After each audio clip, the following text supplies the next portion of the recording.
Through 15 races, the Outlaws Sim Series Gunman Truck Field has narrowed it down to 13 of the series' best. Over the span of the next 7 races, those 13 will battle it out to advance through the rounds and ultimately figure out who will become the Outlaws Sim Series champion. That journey begins tonight, and it happens right now on PitStop TV. Good evening, everyone, and welcome to the virtual Kansas City, Kansas. Devin Zimmerman joins me on the call tonight. Vincent Cortez is on our social media coverage this evening. And Devin, an established mile and a half, kicks us off for the Outlaws Sim Series playoffs. What do you feel when you head up to the American Great Plains for a race at the virtual Kansas Speedway?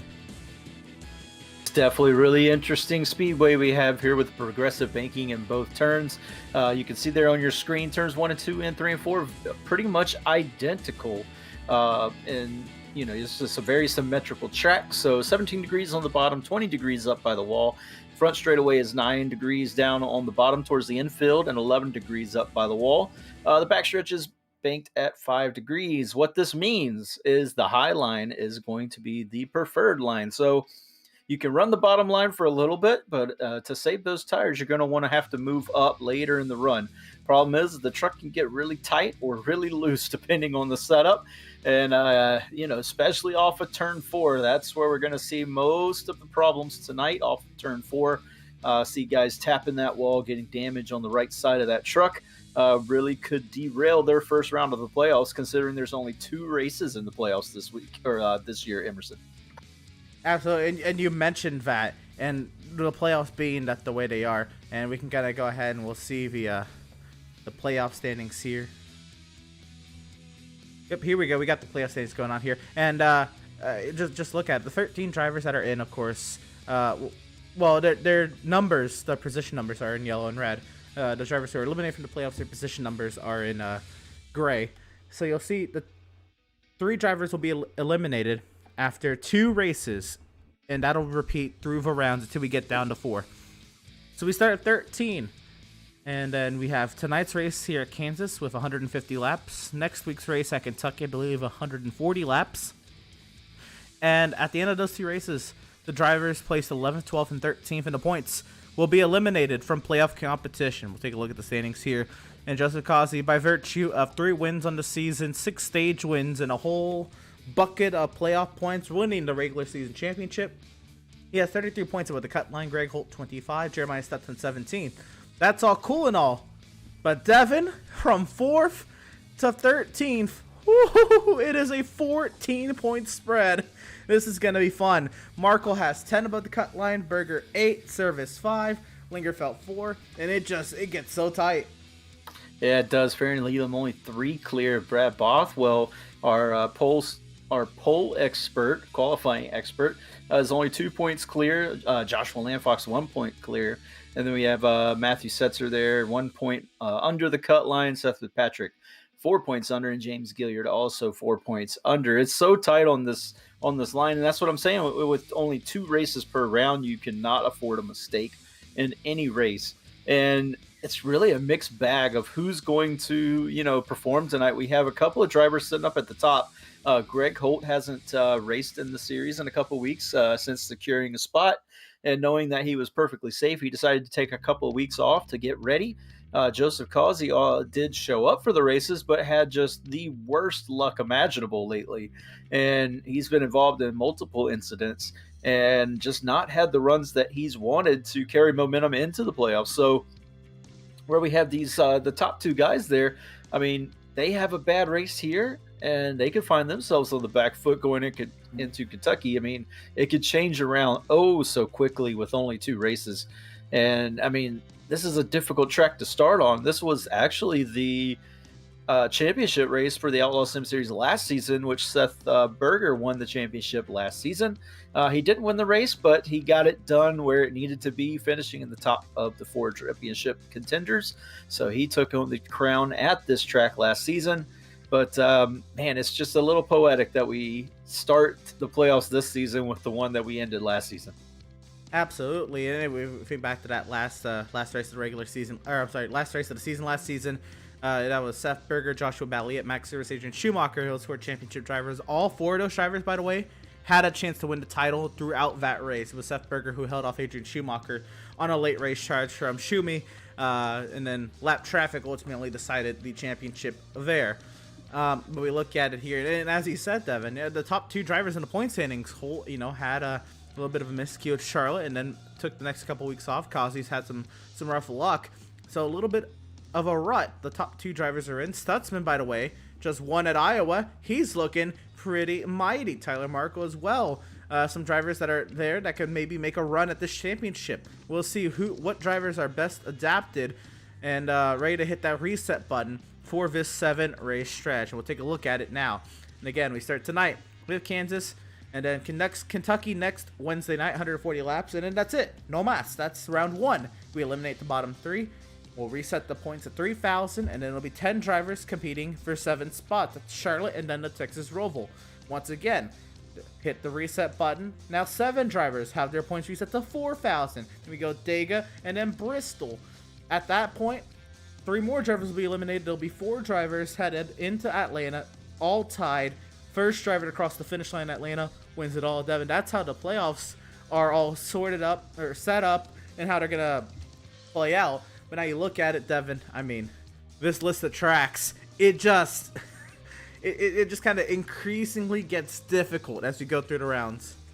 It does. I mean, this with Kansas, Kentucky, traditional mile and a halves, with the bread and butter of the NASCAR circuit. This is considered probably the easiest round. Texas, another mile and a half, gets to start off kind of calm in round 2, but then we head to just the chaos, which is going to be the next 3 races of the Charlotte Roval, which anything can happen there. Talladega, anything can happen there. Bristol, anything can happen there. And then we have Atlanta to send us off, just like they did back in the 90s and everything, where we always ended the season at Atlanta to crown the champion on the real NASCAR circuit back in the 90s. So it is going to be an amazing ride all the way through these playoffs. Stick with us, of course, through all of them. I mean, every single track is unique here. Kansas has a unique line. Kentucky has a unique line. Texas is a unique line. And then, of course, we have the chaos that comes after that. So it is going to be so much fun here on the Outlaws Sim Series. Absolutely. And fun that is. We're going to step aside for just one moment. On the far side of this break, we're going to get pre-race interviews and get ready to get set for the 7-race span. The Outlaws Sim Series playoffs is here. Season 2, who will be the champion? We begin to figure that out on the far side of this break.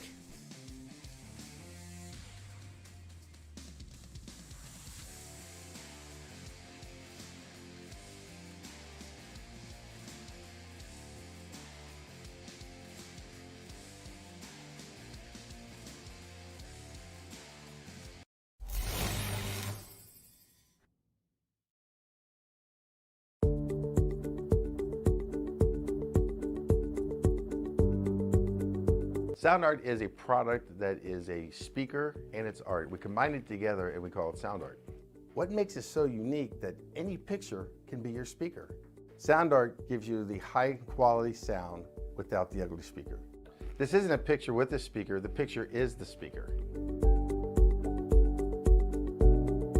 Just imagine your wedding picture uploaded onto a canvas and now it's speaking 10,000 tunes. I mean, it's a very cool concept.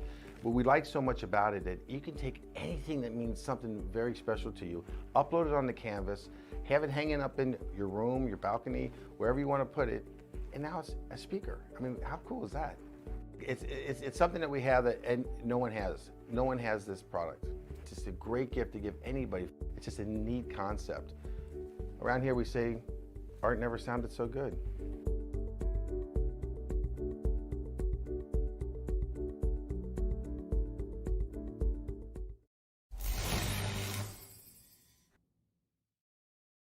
After months of quarantine, we're all interested in how we can become our best self. The team at Permanent Makeup and Cryo is here to help you get the flawless makeup look every day without the extra effort or time. When it comes to your appearance, you deserve the best care that money can buy.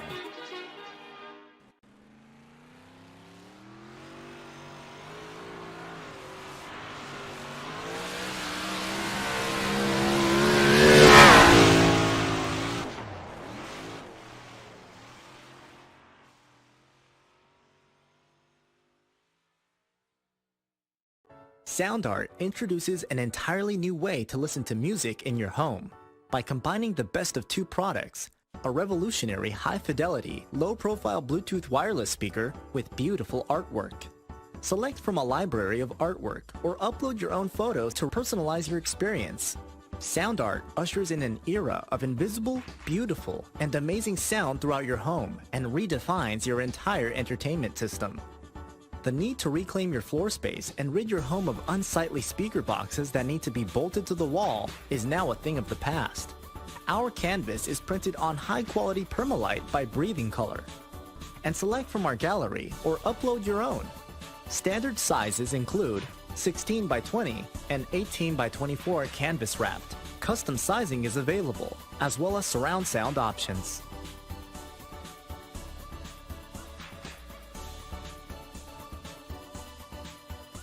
Have you found yourself trying to hide your joy because you're unhappy with your teeth? Your smile is the first feature noticed in an interview, on a date, or in family photos. We want you to be able to shine bright as your best self, and our teeth whitening system is the perfect step toward restoring your confidence.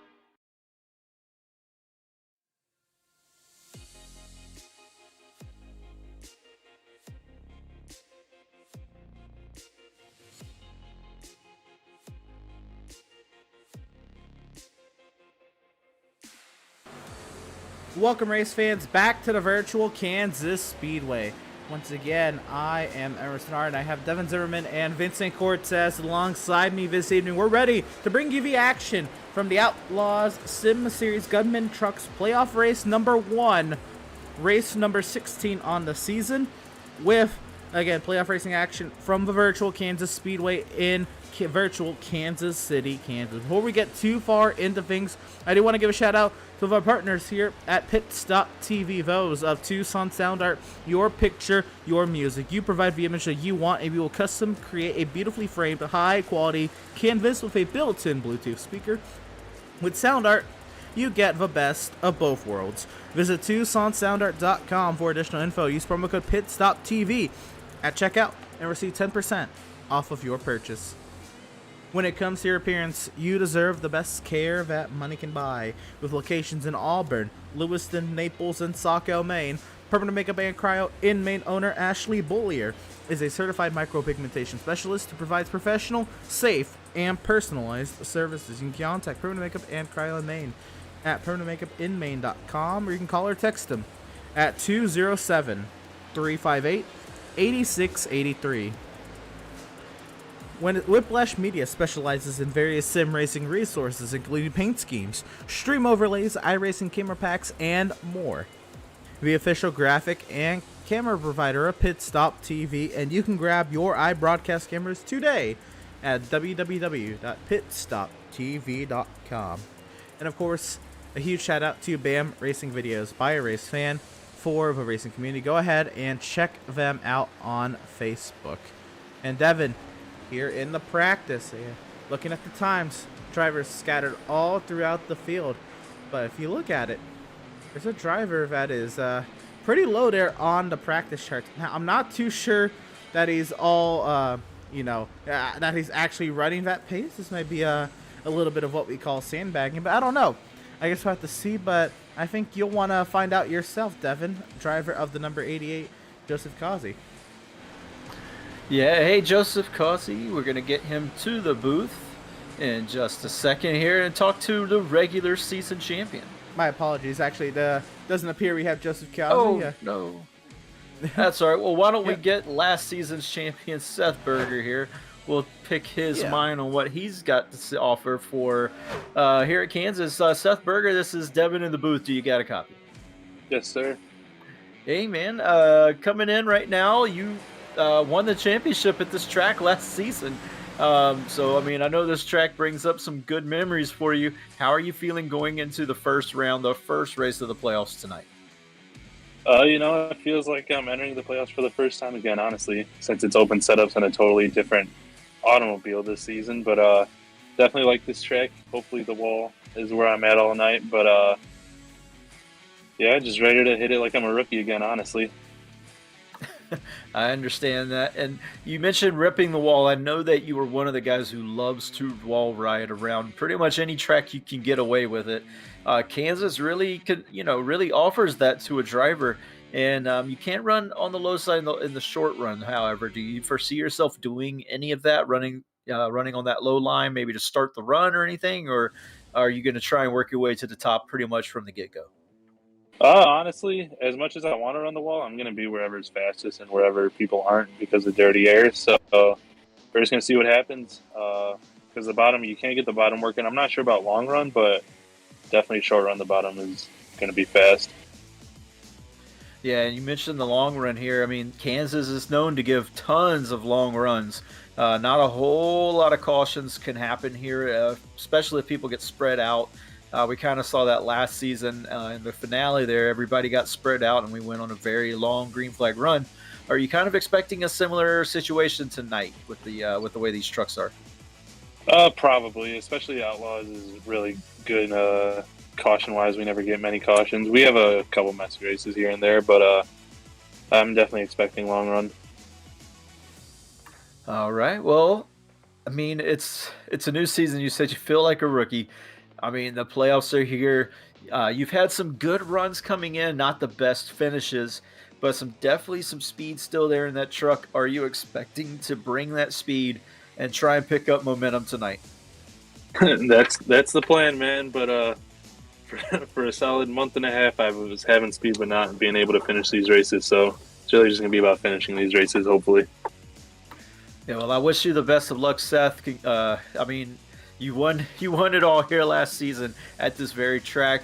Hopefully you can duplicate that success tonight, and maybe we'll be talking to you at the end of the broadcast. All right, thank you. And that was the 77 of Seth Berger. We picked his brain here a little bit. The former champion the reigning champion right now of the Outlaws Sim Series. And now it's time for Emerson to see who he wants to dial up. I believe he's going to get the 42 of Tyler Markle, who's been on a crazy run of late. Yeah, absolutely. Tyler Markle, by the way, sporting now a very, very nice looking truck there. That black, red, and chrome crazy lace truck. Tyler Markle, pretty sporty looking coming into the playoffs with a little bit of a run on your side as well. How are you feeling heading into Kansas? I'm not sure about the first round, to be honest with you. I don't care for the mile and a halves, but we're just going to try and finish. But thank you, Devin, for the car. It looks great. I love it. We'll hope to get a top 10, top 5 today. Yeah, absolutely. I mean, it is a good-looking car. Should be very, very fun if you can get it up there and mix it up with some of the drivers up there. Now, again, you've kind of picked it up here on the later end of the regular season with your win at Dover, and then you're kind of backing that up with some great top 5 runs. A great run last week at Iowa. But Tyler, again, you said something, not really feeling the mile and a halves. But I have to say, again, you've kind of picked up just all over the place. Does any of that momentum from the regular season kind of carry over? It's just kind of just like a whole new season. You throw all that out the window. I'm hoping it'll carry over, but like points have reset kind of with the playoff seeding. And I think I'm 4th. I just hope to maintain the points gap that I have to the cutoff line and just get to the next round, basically. Because I don't know how many people get eliminated. I wasn't really looking at that. It'll be 3 drivers get eliminated after 2 races. So that'll be intriguing to follow indeed. Now, you're down 20th in the practice charts. You said you're not too confident about the mile and a halves, but being this is Kansas, this is almost like a mini plate race. How are you going to play tonight's race? If I go by like the 2 leagues I'm in right now, I don't think my qualifying shows for anything. I usually start half the time in the back, and I tend to finish better versus where I qualify, so I think I'll be fine. Compared to, I don't know, we'll see. Plate track though, I don't think it'll be like that. I think you'll see all lanes though tonight. Probably mostly everybody starting on the bottom and going to the top. But I kind of prefer the top. I think we'll save tires better up there. I see. Should be a lot of fun tonight, Tyler. We're going to let you get back to it here. Before too long, you'll have your qualifying. Before we do so, of course, the floor is yours to shout out who we're going to shout out. Thank you, Devin, for the paint. Thank you to all the Dark Horse guys for the setups every week. Appreciate that. And then just, I don't know, my channel, I'm live. If you want to see it, it's on the card there. And I'll see you guys later. Yeah, absolutely. If you want to see the in-car point of view from driver Tyler Markle simultaneously with the broadcast, go ahead and check out Crazy Lace on YouTube. He streams his point of view most weeks, and I imagine he's going to start to, especially with running a Crazy Lace truck. And yeah, but once again, thank you for your time, Tyler. Best luck to you in the playoffs. Thank you, and have a great broadcast, you guys. And I appreciate it, Tyler. Thank you for the shout out. No problem. Sir, again, that's driver of the number 42, Tyler Markle. Now, Devin, we still have 4 minutes here. I'm not going to throw another interview at you just yet. Let's go ahead and look at what's coming up here on the channel here at PitStop TV. I think that would be a lot to look forward to. We do have a lot to look forward to when it comes to the channel. How about, well, tonight was supposed to be a double broadcast, but unfortunately, the Cars Esports Tour event at the Rockingham Speedway did not go as planned heading into tonight's race.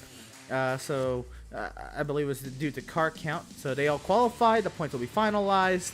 And all of those updates will be posted to social media when everything is finalized. I'd imagine McCollum was able to secure his championship bid in the Cars Esports Tour, but you'll be able to see the rest of the point standings when they're finalized there on our social media platforms, which we'll get to in a moment. But tomorrow night, and I very much expect this to go as planned, we have 2 broadcasts simultaneously, which we usually do on Wednesday nights. But tomorrow night on Thursday, we have the Midwest Sim Racing Association Truck Series. They're nearing the end of their playoffs. This is this is their second to last race of the season. We're gonna figure out who's gonna be racing in the championship 4 in a couple of weeks' time for the Midwest Sim Racing Association Truck Series presented by VFW tomorrow night at Martinsville Speedway.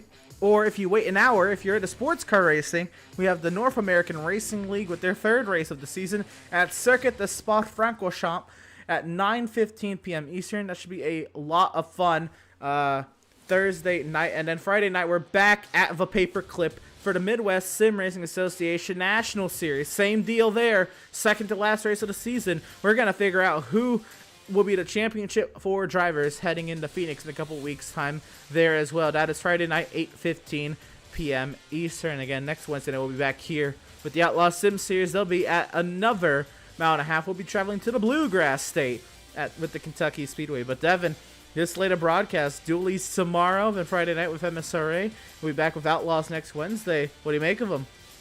Yeah, some iconic tracks to finish off the week here with the Paperclip at Martinsville. It's going to be beating and banging. Is really the only way to pass there. You got to move them out of the way. That's going to be fun to watch. And then, of course, the legendary circuit of Circuit de Spa-Francorchamps in Belgium there. That is one of the best circuits in the world. It's so much fun to watch any race there. F1, sports cars, GT3s, LMPs, whatever have you. That is just an amazing track to watch any race. So that is going to be one to watch. And of course, Martinsville again. And then the second race of the Outlaws Sim Series, an elimination race. So we're going to eliminate our first 3 drivers that quickly. It's just back to back to back, just big time events here on PitStop TV. Yeah, absolutely. A lot of playoff races, some great sports car races at great venues. A lot is going on. We're nearing the end of the playoffs with the MSRA Truck Series and Xfinity and their National Series. And, of course, we're starting the playoffs here at the Outlaw Sim Series and the Gunman Trucks. A lot of fun. You can keep up with all of the action on our social media platforms, facebook.com/PitStopTV, our Instagram at @pit_stop_TV, and our Twitter at @PitStopTV_. Those 3 outlets is where our amazing Vincent Cortez will be keeping us all up to date with all the action from the Kansas Speedway tonight into the playoffs. Should be a lot of fun. Go ahead and check out his updates there throughout the evening. We're live tonight to youtube.com/c/PitStopTV1, and also we are live to our Twitch channel tonight, twitch.tv/pit_stop_TV. And we're wrapping up practice here. We'll take a look at the charts one more time. It is Kyle Lingerfeld who has gone top of the charts by 7 1/1000ths of a second over last season's champion Seth Berger and our hot shot qualifier, Brad Bothwell, the only driver of more than 1 pole in the season, and he's got 6 there in third. Devin, these practice times, we are in for a good one. Yeah, it looks like these guys waited till the very last second to start setting in practice times. I remember Seth was back in 12th, 13th area, and then he pulls out a lap like that. I mean, we know that he said that he really likes this track. He won here, of course, the championship last season. So we'll see what he can do. Qualifying is now underway. And that it is. Qualifying has begun. It is ticked over here at the Kansas Speedway. And, well, let's see who's making their way out onto the track first. Are there going to be any drivers who take to it early, as the track, I believe, appears to be approaching nighttime here? We do have, how about one of the drivers who made the Final Four last season, driver of the number 81, Max Service, coming out onto the racetrack. Yeah, Max Service sporting the Swift Dorado as normal for Swift Racing there. The Swift Dorado Max Service, he's going to take to the track first. He wasn't that... didn't look that confident in the truck. It seemed very loose on him when he was practicing earlier. We'll see if he's dialed that in for qualifying now. Runs the high line and get as much speed as possible for his first lap. And man, that is that's something that a lot of guys aren't used to seeing in the series. The orange numbers, the orange wheels, that should be the identifier for the playoff drivers. So our playoff drivers in the field are going to be having orange numbers and orange rims on the truck whenever they, are running in the playoffs. So keep an eye on that if you would like to spot out the playoff drivers. Also on the ticker, the playoff drivers are highlighted in white numbers with white backgrounds with orange numbers. The non-playoff drivers are in orange background with white numbers, as Max Service completes his first lap and sets a 31.465. Absolutely. Let's go ahead and take a look at the driver who went top of the charts in practice. How about driver number 65, Kyle Lingerfeld, nearly up into the wall as he approaches turn 1. Yeah, trying to get that turn down as much as possible. Looks like the truck steps out on him in the center of the turn. So close to the wall. Alvo, but he kept his foot in it the whole time, so he's not going to scrub a whole lot of speed there. And he gets down to the bottom again in 3 and 4, running just off of the groove there. You can carry a lot of speed that way. He comes down to the line now. Let's see what he sets. Lingerfeld Mustaine, top of the charts. Lingerfeld second. Yeah, Mustaine Jr., another one who was up there close to the top here, a non-playoff driver, trying to play spoiler for these guys tonight. Yeah, here comes Sean Mustaine roaring down into turn number 3. Mustaine looking pretty sporty, almost up out of nowhere. Landon Lacey's gone up there to second, Ben Park third. How about one of the drivers who was potentially going to win the championship last season, Joshua Balliette, with the Cars Esport Tour race not going tonight. He decided to come run in the Outlaws Sim Series once again.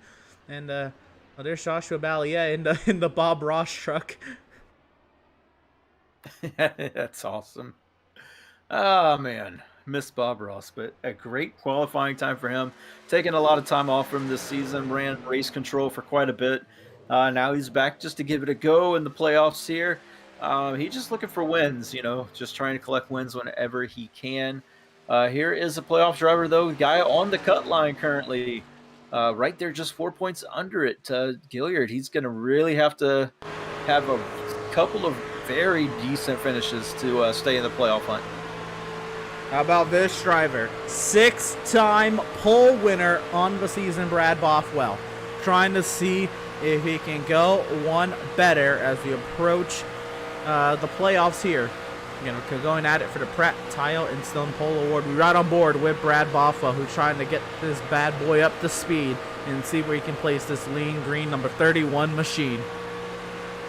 Yeah, so smooth through 1 and 2 there. He's going to look to do the same thing in 3 and 4. His truck just looks so glued to the track compared to Lingerfeld earlier, who was walking it up. A little loose there in the center of turns 3 and 4, but he's able to hold it. You hear that throttle wide open the entire time. He sets his time to the top of the charts. Why not? Oh, and then he's beat immediately. Cannon! In the way, out of nowhere. A driver who making his first Outlaws Sim Series start, Will Cannon, takes the pole position for the time being. We still have to go through the rest of qualifying. But we hadn't heard from him all season or all last season. Really, I think he made one start last season. This is insane. Just out of nowhere, he shows up and he puts that bad boy up at the top of the trend. Tyler Markle has gone around in qualifying. Wow, I don't think any of us were expecting that. A guy that's making his first stop straight to the top. And look how close. I mean, 3/1000ths of a second.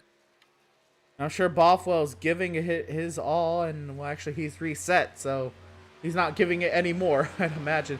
Jeremiah Stutzman out on the racetrack.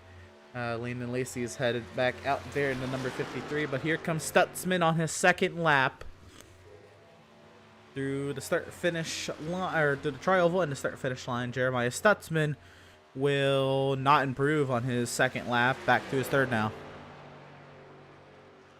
Yeah, got one more chance to get it right here for the 71 machine. Sitting not where he wants right now, kind of mired in the middle back of the pack currently.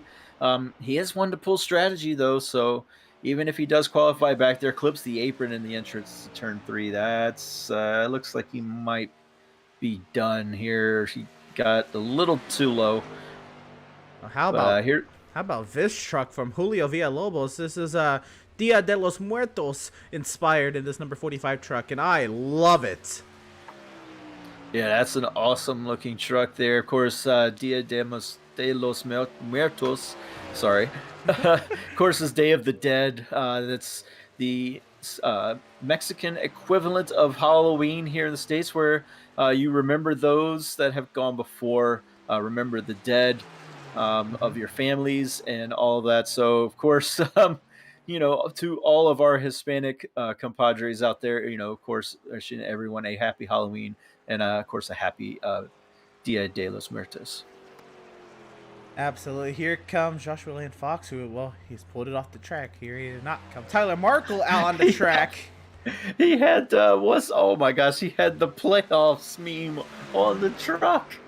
I'm sorry? The previous truck. I didn't even see the number. There it is. Playoffs. Oh, I see. I see. Oh man. I love that, man. I love that. It's awesome. That's perfect. Tyler Markle out here trying to prove upon his qualifying time with just under 3 minutes remaining. Tyler Markle to the line. I'll put it 10th quickest. I think that's a little bit better than he thought he was going to do there. Yeah, he's looking pretty sporty tonight. Of course, we know he likes to pull some strategy as well. Having a decent qualifying position though is really going to help him out. Well, still to qualify, we still have Andrew Pratt, Doug Solms, Eric Peck, Andrew St. Cyr, John Mickey, Randall Barnett, and Andrew Schroeder. I don't imagine they will be taking to the track, so we got a couple minutes here. Devin, let's go ahead and bring up the playoff standings one more time, and let's look at them here. And I'm not going to put you on the spot to say any of the drivers who's currently in, who's going to be out, but if you have to pick a driver who's currently on the outside looking in to make it in to the next two races, who would it be out of Setzer, Fitzpatrick, and Gilliard? I think if he can stay out of trouble, James Gilliard is going to be looking in the best position. Has a great qualifying run right now. He's been having some great luck of late, showing a lot of speed in that truck, running in the top 5 pretty much every single event. Kind of ran into some trouble last week. Not to his doing, just just had a pit strategy call that went awry, and so he ended up not where he wanted, but still there was a lot of speed in that truck. And if he can keep it all together and have a clean run tonight, I fully expect him to be on the on the inside going into Kentucky and of course possibly moving on. Yeah, absolutely. That'd be a driver I'd pick as well, just because of the story of Gilliard. Of course, last season was on track to at least contend to make the playoffs last season, then was able to compete right around playoff time, missed the playoffs obviously due to missing time. And then, of course, he was able to make the playoffs this season, all for that story, and hopefully it plays out. And who knows, he may be the driver to kind of surprise us as we get into the playoffs. If I had to pick somebody I guess out of Setzer and Fitzpatrick, since you picked Gilliard, Fitzpatrick has had amazing runs at the very start of the season. He was up there in the top 5 for quite a long time at the points. I'd imagine he'd be able to get it done when it's crunch time. Now we'll see if he can prove to be that fast as he was early on in the season, going toe-to-toe with the Performance Sim Sport boys. And it'll be intriguing to see if we have maybe a Kyle Lingerfeld-esque playoff run here, where last season Lingerfeld was kind of looked on as a driver who's going to be eliminated early, and he fought all the way to the last second. I mean, the last lap at Charlotte before he almost had a chance at that Final Four. So Lingerfeld, now in 7th, but last season he was a driver who was fought to maybe have a first-round exit. He went on to win at Martinsville, qualified and pole at Richmond. He put together a great playoff run. Hopefully we can get some playoff runs looking like that, maybe from some drivers we're not really looking at. Yeah, and I wouldn't put it past Lingerfeld to do a similar situation this time. The guy knows just how to turn it on when it comes to the playoff time. So no matter what's happened in the season, he's not had the best of luck all season long. But for some reason in the playoffs, he can get hot at the right time. So, I mean, it like I said, it's that quick. I mean, you can just turn the switch and then all of a sudden you're on a momentum swing. So I fully expect we're going to see kind of the makings of that starting off tonight. If there's any big moves early on, I expect any caution that we have to be very early in this race, if there is one. But this restart is going to be really, really crazy. And since qualifying is over here, we're going to go ahead and award the Pratt Tile and Stone Award to the first-time Outlaws Sim Series driver, Will Cannon, in the 08. Congratulations to him. He beats out Brad Bothwell by 3 1,000ths of a second, and he is the Kansas winner of the Pratt Tile and Stone Award. Pratt Tile and Stone, serving Central Vermont since 2005. And we'll keep this gravy train rolling with the 66 of Joshua Lane Fox starting 3rd, the 45 of Julio Villalobos starting in 4th. Row number 3, it'll be the 1 of John Mustaine, the 98 of Farron Elam Jr. making the playoff run now. How about row 4, it'll be the 53 of Landon Lacey, the 33 of James Gilliard. And in row number 5, it'll be the 23 of Ben Park, the 42 of Tyler Markle. Devin? Yep, then 11th, we'll see Joshua Ballier making his return, and Kyle Lingerfeld looking to have a great run in the 12th position. We just got done talking about him. Seth Fitzpatrick, you talked about Emerson as your pick to get in. He's starting in 13th. To his outside, the reigning champion, Seth Berger, in the 77. Then we head on to 15th. We're going to see Max Service, his Swift Rado teammate there in the 81 machine. To his outside, Greg Holt starting a little bit further back, but we know he has long run speed on his mind in that number 3 truck. Jesse Adams starts in the 55 machine in 17th, and Matthew Setzer to his outside in the 5, so a row of 5s there. Then we're going to see 19th Joseph Causey having one of his worst qualifying positions in the first playoff race here. We said that he was struggling a little bit coming in. Could this be a sign? I don't think so. I think he's going to find the long run speed in that 88 truck. And to his outside, the 71 of Jeremiah Stutzman, again, a guy who likes to play strategy. Emerson? We'll continue on. It'll be the 58 of Joshua Stroud. Vincent Cortez decided he was going to be a driver tonight. That's not true. He's on our social media coverage. Accidentally signed up as a driver. But we'll go on to the next row. John Mickey, Andrew Schroeder. Behind them, it'll be Andrew Pratt, Randall Barnett, and Andrew St. Cyr. Eric Peck make up 27th and 28th. Doug Solms, 29th. That is our 8 driver grid. Getting ready to go here from the Kansas Speedway. The iRacing.com safety vehicle will find its safety in the pit lane. And, well, we are racing from Kansas.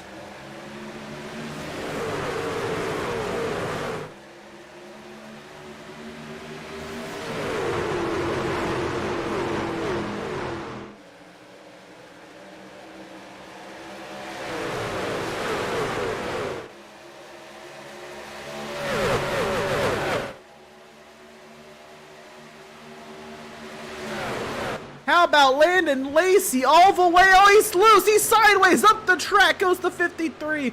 I was just about to say Landon Lacey was about to go at it for the race lead, and he gained so many spots off that start. He went from 7th, but he's about to go all the way back in contact, and around goes the 7 of Balliet, spinning through the field. Yeah, he did. Hits the apron down there, gets into the inside wall.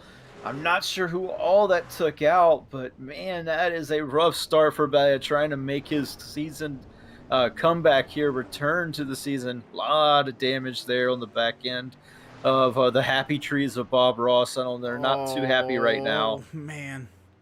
He's trying not to spin back up the track into traffic. We'll go ahead and we'll grab a replay and see what happened as the caution flag is out here at the Kansas Speedway.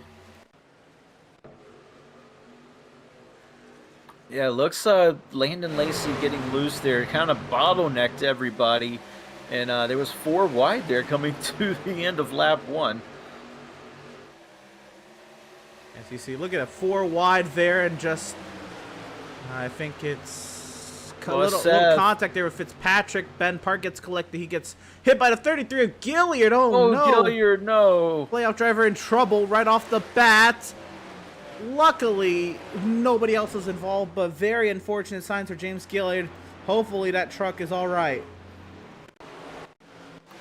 He didn't hit the outside wall super hard, but I still imagine there's a lot of damage, enough to affect the aerodynamics of that truck. Oh my gosh, and he's qualified so well again. But he just said he needed to stay out of trouble, and the trouble found him again. Oh man. Just a little bit of contact. There's the slightest bit of contact, a little bit left front. Oh, that right front. Oh, that right front hurts. Yeah, the right front definitely hurts there. If he got it a little more like parallel to the wall, probably wouldn't have been as bad damage. But hitting it there pretty much dead on to the right front is definitely going to affect his aerodynamics and how that tire wears going forward. You see the right side of that truck all messed up. Oh, man, oh, man. And a very unfortunate sign for James Gilliard to start the playoffs. He's going to have to hope for, unfortunately, other drivers' misfortunes through this run at the moment. Unless that 33 truck is just cosmetically damaged, but that right side does not look too pleasing. No, it's definitely not. May not be in the cards for him this season, unfortunately, unless that truck can have a lot of repairs. I did say that if we were going to have a caution, it was going to be early, and yeah, that's exactly what happened. He gets the tries to stay on the lead lap here. The leaders are coming to the start finish line. He gets out in front of the pace car, just trying not to, trying to get all points he can right now. So, man, that's such heartbreaking for the 33 truck there. But man, that was a crazy first lap. An absolutely wild first lap at that. Very unfortunate. What happened there for James Gilliard in that second lap accident, and well, I know he'll be more than willing to talk to us about it, but now what happened, man? Just a dumb move, going 4 wide on coming to lap 2, I think that was, and not leaving enough room for 4 wide when you make it 4 wide. I see. Any chance of you getting back out there, or are you just done since you're just here for fun anyway? Well, even if I wanted to, when I got hit in the rear by the 23, that pretty much screwed the suspension. I see. I guess that's about it. But I guess are you gonna be watching the rest of the race from the tower? Yeah, pretty much. Yeah. Just walk back up into race control, back up to my normal spot. I guess I can't get past 2 laps here since I starting the race. I'm getting bullied by everyone on my returns. Man, Joshua Bally at 2 laps and 2 starts.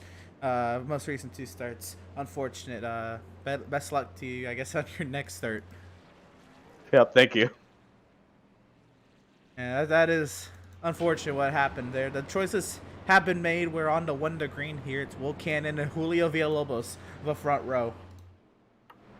Yeah, 2 starts, 2 laps completed. I mean, you can hear the frustration in Joshua Balliot's voice. Just wanted to get out here and run some laps with these guys. Really enjoyed last season. Was the championship 4 contender last season. Just has not been able to put it together this season. Took a little break. Came back in Charlotte and was dumped on the lap 1 there on the backstretch of Charlotte. Got tangled up in a mess that took out a lot of cars that day. So real unfortunate for him. But we're about to go back green flag.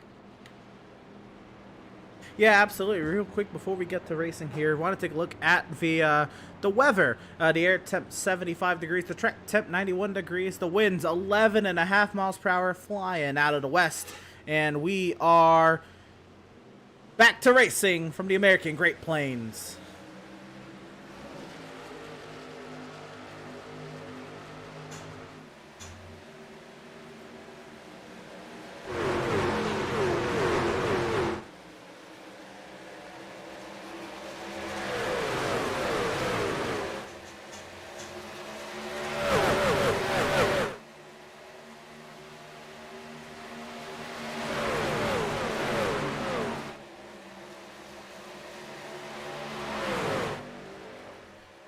Challenging for the lead, the 31 of Bothwell to the inside in the lean green number 31 machine to the inside of the 08 of Will Cannon in the turn 1, the bottom side, the 4 of the 31 truck, and he'll slide on up as the new race leader.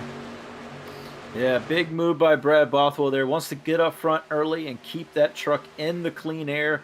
Clean air here is so important. If you get sucked in that dirty air, the car can get, or the truck, excuse me, can get so tight off of the turns. So just that much more, chance of getting into that wall off of the turns.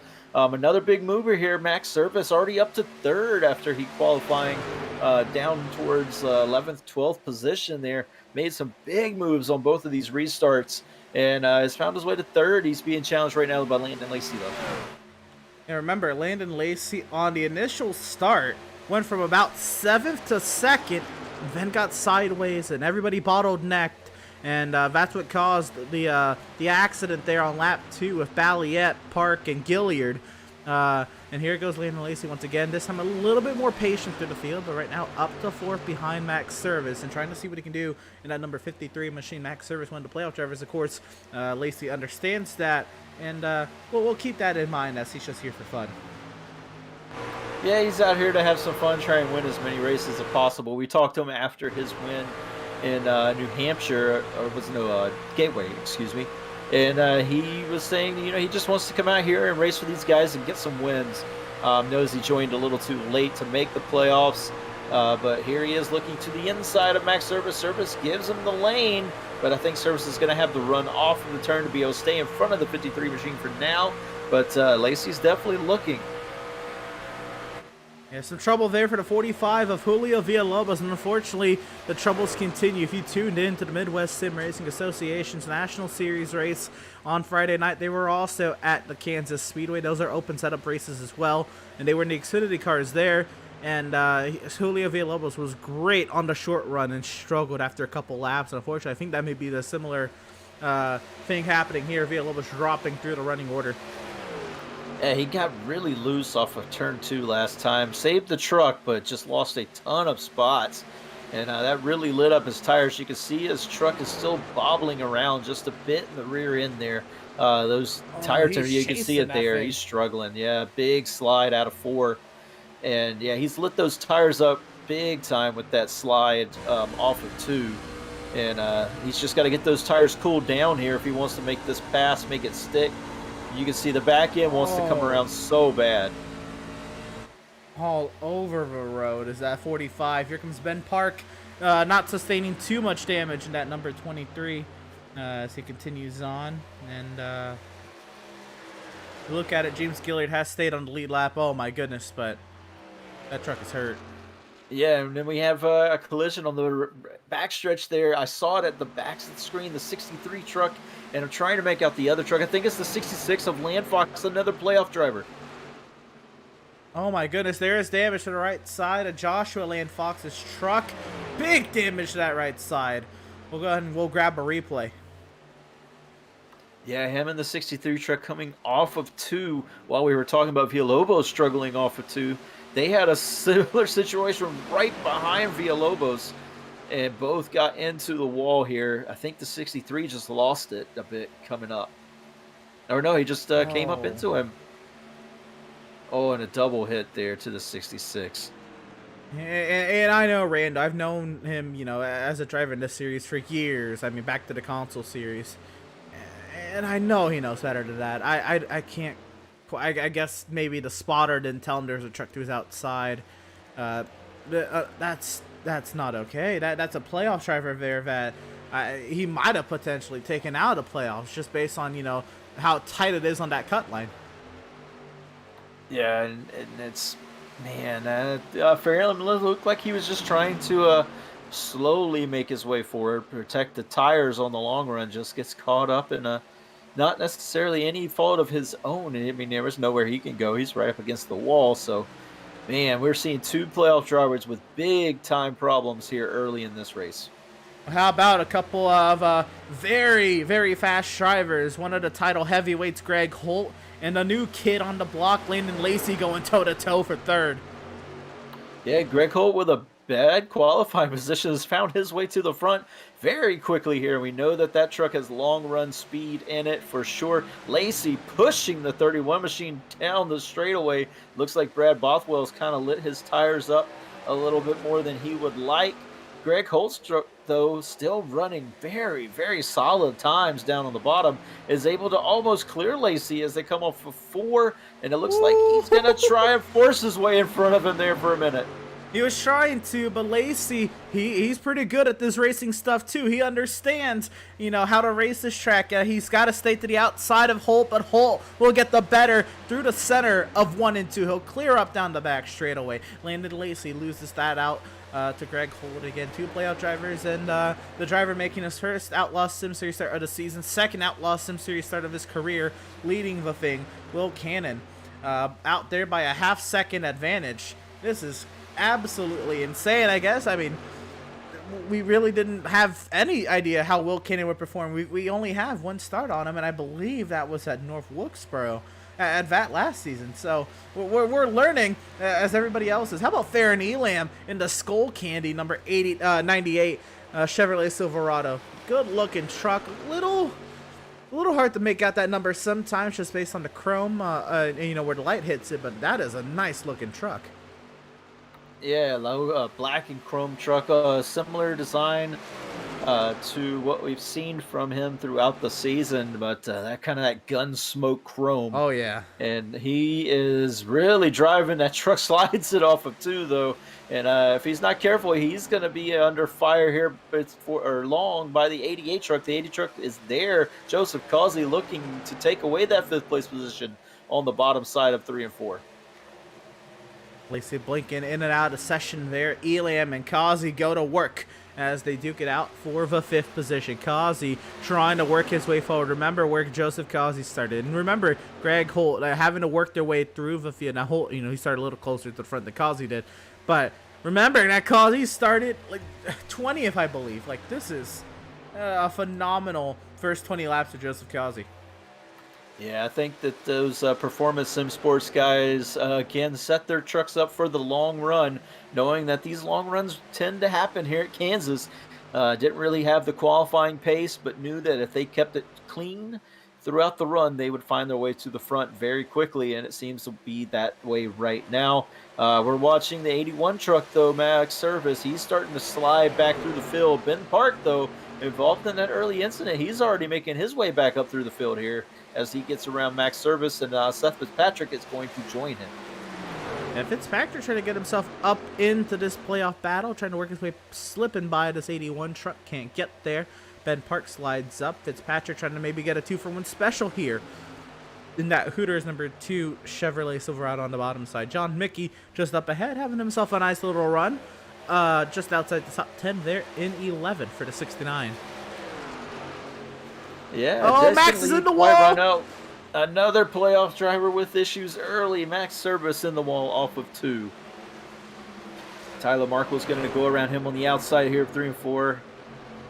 And that's 3 playoff drivers with early issues here.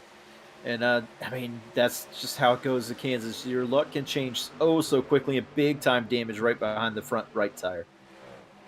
It'll be intriguing to see how Max Service fares in this race, and recall that the playoff points he had coming into this race, though they will help, they're not by any means a guarantee into the next round. And Max Service, a playoff championship board driver from last season, in trouble early. Yeah, when we talked to him, we were talking to him a little bit before the race day started. He was saying that how much it really just does not like Kansas that much. He doesn't like the wall ride as much as his teammate Seth Berger might. Just not able to hook the truck up the way he wanted around the track in practice. And yeah, he was trying to wall ride there, just got up a little too high and into the wall. His teammate, though, he's under pressure now from John Mickey and Seth Fitzpatrick, last season's champion, falling out of the top 10 here. And let's remember, Seth Berger, we had 2 Kansas races last season, dominated the Kansas race at the halfway point of the season right before Christmas, and then won the championship at the other Kansas race to close out the season. So Kansas Speedway was a track that the Berger camp had circled on their calendars, and unfortunately it looks like it is not playing out the same way they expect to, or the same way it did last season at the moment. Yeah, we're 26 laps into the run now. We're going to start seeing those who save those tires, and it just doesn't look like those Swift machines, the Swift racing machines, have really set up the trucks to save the tires there. Big loose getting into the turn, and the back end still wanting to kick around on the 77 truck here through the center and off. Man, he's fighting that truck so bad right now. Loses out on 10th place to Seth Fitzpatrick. And we will be getting the stage end here in a couple laps. The stage will be scored at the completion of lap 30, which will start to shake up those points. And you'll look at drivers like Setzer and Fitzpatrick, who are outside the cut line, who are currently who are currently getting stage points right now. Matthew Setzer, remember, he was 1 point out. Oh goodness, who was on the cut line? The driver in 10th, I believe that was Fox, who's currently outside of stage point. That would tie up the cut line. But let's also look at Brad Bothwell trying to get himself a playoff point here. 2 laps to go in stage 1. If he wins the stage, he'll get a playoff point out of it. Yeah, he is putting a lot of pressure on Will Cannon right now as they're approaching some lap traffic. That's the 33 of James Gilliard, I believe, that they are coming to. A lot of damage to that 33 truck. Brad Bothwell running the bottom. Big slide out of 3. He's going to have to concede the spot again, but he is putting a lot of pressure. Wants to get that playoff point at lap 30. He's going to have one more lap to do it here as they come around. But Will Cannon doing exactly what he needs to, putting his truck right where he needs to, just taking the air off the nose of that 31 machine. Well, let's look at this battle for third. Remember the last time that Greg Holt was on the racetrack, he got into it with his teammate Joseph Causey. They had their little coming together at Charlotte, and now they're going at it toe to toe on lap 30 of 150 here, first race of the playoffs for the 3rd position. And well, we have some action going on around the 10th place position. Jeremiah Stutzman is off the pace, and he's gonna fall out of stage points. This is huge. Will Cannon will win the stage. Bothwell, Holt, Causey, Lazy, Elam, Lingerfelt, Setzer, Fitzpatrick, and Berger will snag that last stage point. Something amiss for the 71 of Jeremiah Stutzman. Yeah, and he continues his slide through the field. Tyler Markle, the next truck to come onto his rear bumper. Stutzman running that bottom line, giving up a lot of speed down the straightaway. He needs to see if he does it again. Yep, still running the bottom line. Markle to the top here. And I'm not sure what happened to Stutzman. He looks like he's got the speed back in that truck now. But, man, that was a lot of positions lost there when it looked like he was comfortably in the top 10. We were trying to get the replay queued up here, and I don't believe this is it. Try to re-queue it up here for y'all in a second.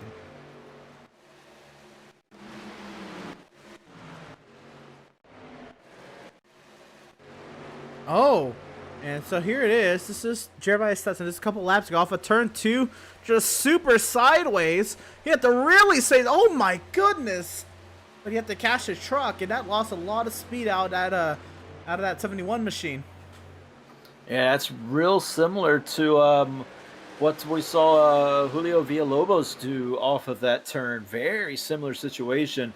And it just lights up the rear tires, and so he's got to get those tires cooled back down, or we're going to see that truck just keep acting up, kind of like we saw the 45 truck do earlier.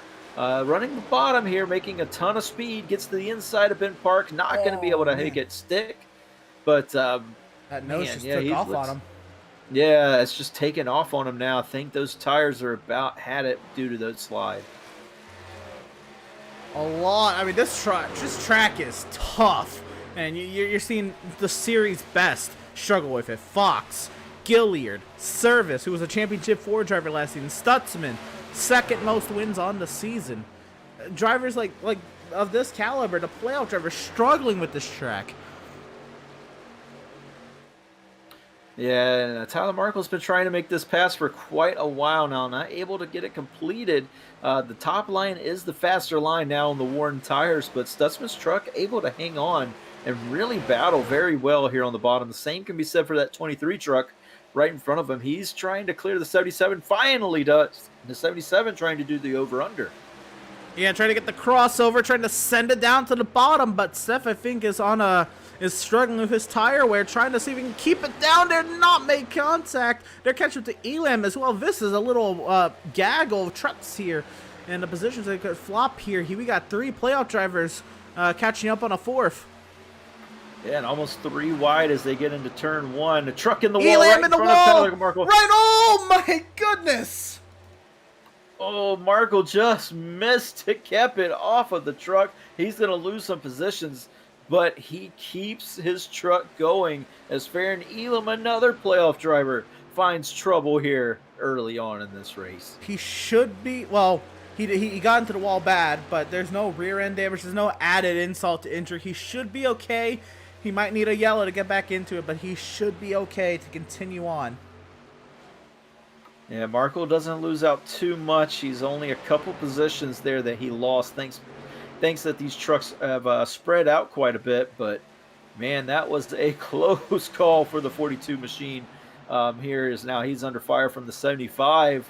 Another playoff driver there to his inside. They look to take it 3 wide off of turn 4. Man, they just make it.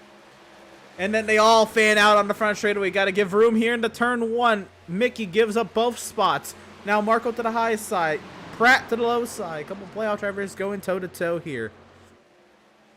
Actually, Pratt is not a playoff driver. He just has orange numbers. Right. So a little tricky there for Andrew Pratt wearing the orange numbers. But, man, yeah, he putting up a big fight here. Just, man, some of these trucks have just set up to run so well on the bottom. And Andrew Pratt looks to be one of those trucks as Jeremiah Stutzman has caught back up to Seth Berger. Now Berger making his truck as wide as possible. He's hanging on to that 10th place, wants to keep it for the time being. You know, Stutzman had that big moment out of turn 2. Oh, man, so close to that wall. But he got that bad boy back into gear. He is still going at it for a top 10 position here. Yeah, and you can hear he's down on the bottom of that track, really feathering that throttle, getting in. Tyler Markle right behind him, but just not able to get by the 71 truck. He's tried for laps, and it almost cost him there when Farron Elam got into the wall right in front of him, but Tyler Markle running the top side, Jeremiah Stutzman to the low side, Seth Berger also on the top side. Stutzman gets such a run through the center, but cannot maintain the momentum getting off, not able to complete the pass on Berger this time. Continue on. Berger way to the high side now, and Stutzman may have something to say here through 4. Here comes Tyler Markle as well. The battle for 10th, and again, stage points they will be awarded at the completion of lap 68 for stage number 2.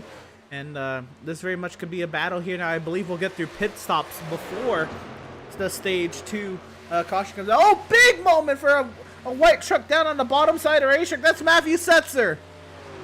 They have another playoff truck having some issues there. Matthew Setzer losing out a couple of positions. Tyler Markle almost did the same thing as Setzer did, and Jeremiah Stutzman did. He got loose off of 2. So I was thinking turn 4 was going to be the big time problem area, but it looks like turn 2 has become the problem area for tonight for these drivers.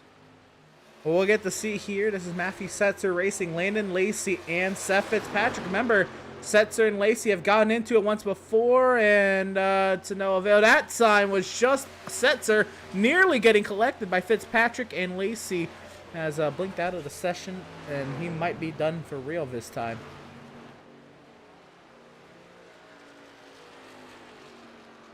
Yeah, Lacey, I think he is out of the session. He's falling back down the order.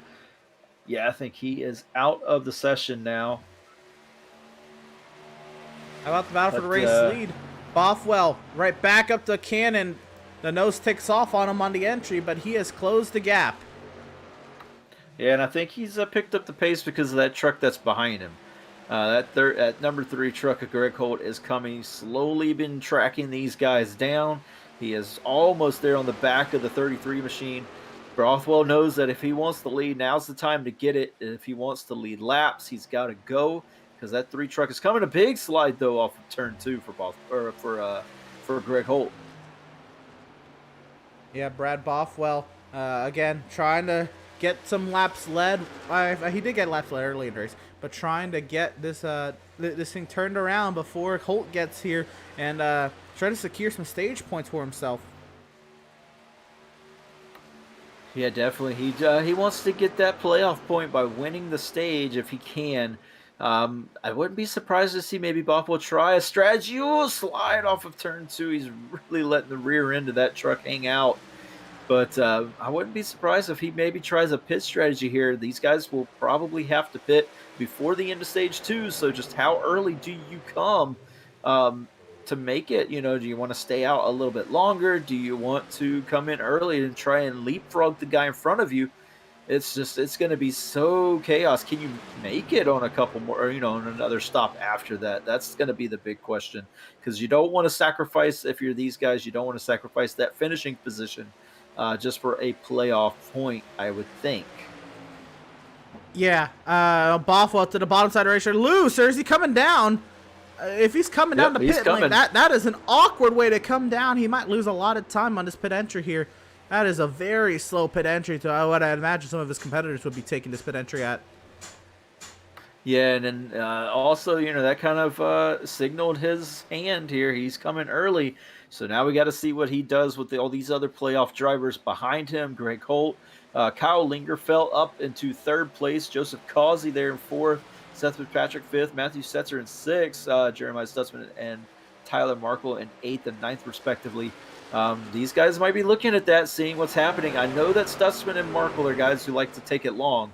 So we'll have to see what happens. It does look like Benjamin Park, though, is going to decide to come in. He makes his pit stop here early, and a lot of guys stay on track. Yeah, non-playoff driver Ben Park in that 23 is now in the pit lane. And I'd imagine because of the length of the race, if this race was 20 laps shorter or traditional Truck Series race length at 134 laps, the timing of that caution early in the race with Balliet, Park, and Gilliard might have provided the chance for strategy to be. Oh wow! Lighting the rear tires and coming down the pit lane was. I don't know if he made it. I don't know if he made it. we will see when if he has to come back down the pit lane, if he made it down the pit lane speed. But what I was saying, John Mickey also has come down the pit lane. With the timing, that caution might have allowed the chance for a one-stop strategy. Well, at the way this race is, everybody's going to make a two-stop strategy. It's now when you make that two-stop strategy that really dictates how this race will play out. Yeah, definitely. And Will Cannon in for his stop here. We're going to check the time on him as we have more playoff drivers. The Performance Sim Sport guys, both of Greg Holt and Joseph Causey, make their way onto pit road, pitting together now. That makes Kyle Lingerfeld the leader now.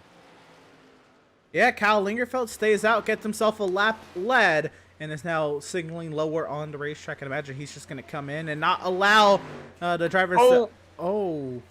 A spinner on pit road.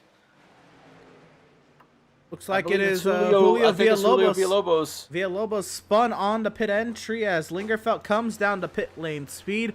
Luckily, it will not impact the entries of other drivers coming down to pit lane. Seth Berger is in as well.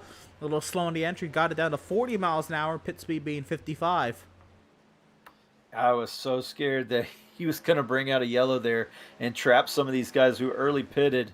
Man, that was very interesting there. He was not able to get the truck woed up enough getting in, so I'm sure he incurred a penalty. I don't think the 09 did. I'm trying to look at the timing sheets here to see if the 09 did, in fact, incur a penalty. I'm not seeing it at the moment. It looks like he is fine. We got the two of Seth Fitzpatrick is in now. I wanted to play out drivers. Matthew Setzer is out there getting laps. So remember, he was on the cut line coming into today's race. He needs to get some bonus points to his name. That lap lead will help. Nearly slid through the box. He did! Fitzpatrick slid through the box. That's going to add to his pit time. Oh, and these little mistakes can add up. Granted, this is the first pit stop, so you'll have another chance at it. But man, any little mistake like that hurts so much. Oh, flying down the pit entry. I think he got in, but it was close. Matthew Setzer trying to get down to pit lane speed there. These guys are pushing it. They're pushing for every little tenth there. And we saw what happened with Brad Bothwell with his slow pit entry. He's actually lost out, trying to do the undercut there. Will Cannon able to get back in front of him. Joseph Causey even able to leapfrog Brad Bothwell due to that slow pit entry.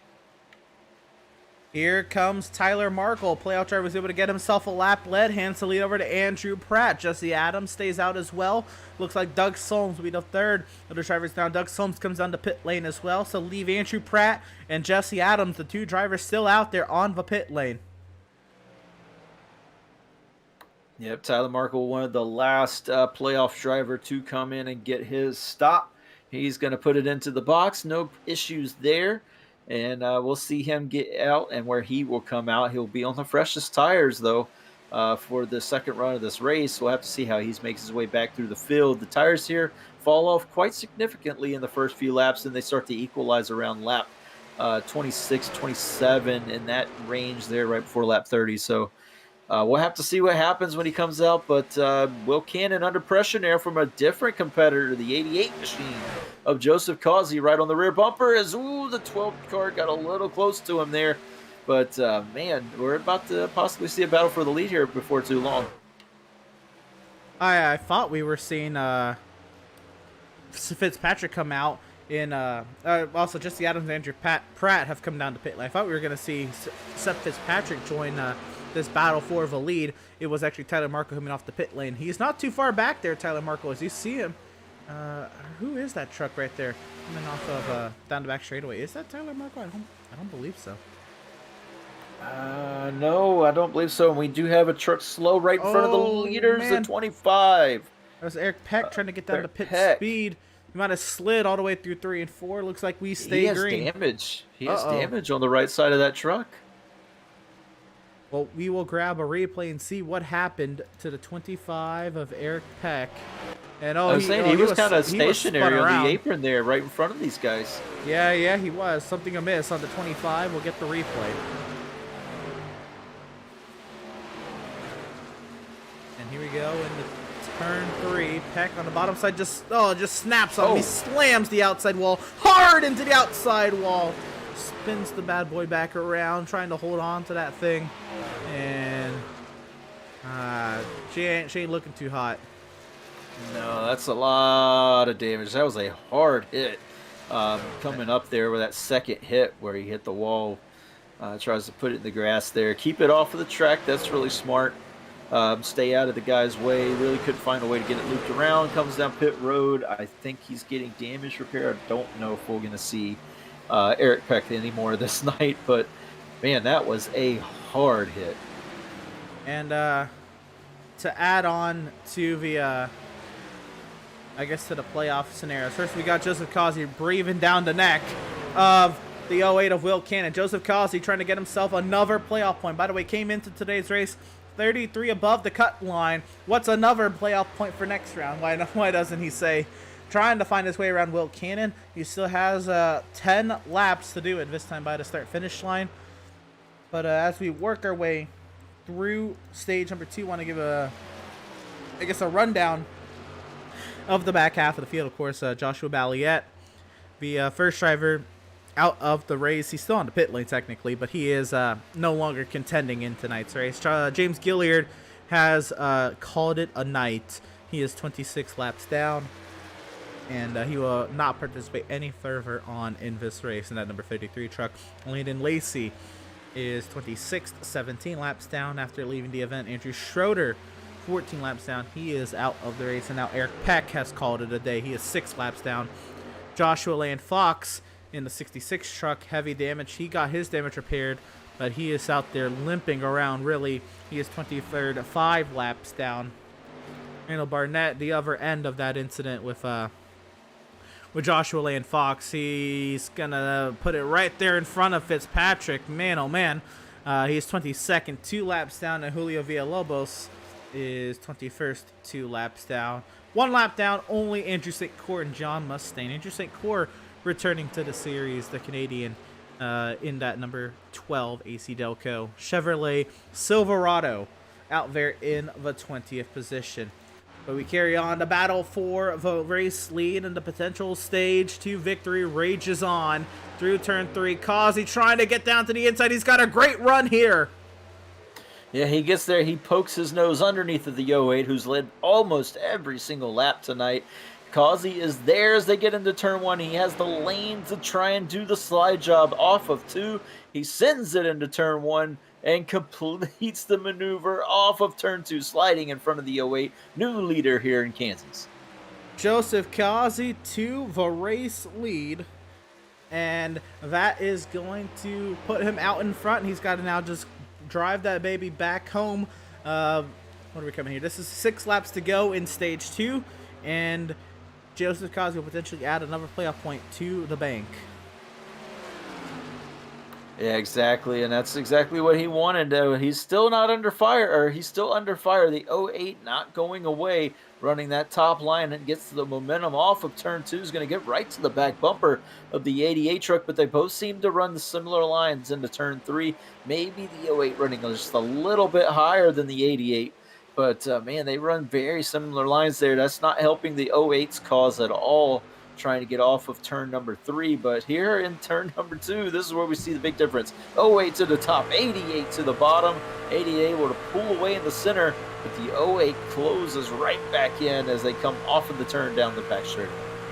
You see Causey is really committed to that bottom side. Even though he is cleared to the race lead, he's still there on the bottom side. I am intrigued by the move. I guess it allows him to save the tires a little bit better if, he's off the throttle getting down to that bottom side racetrack. But at that, I don't think he is. Here we go into turn 1. Just blips it a little bit, and it eases the truck down there. And I guess that's preserving the right front. I mean, who am I to question Joseph Causey, the winningest driver on the season?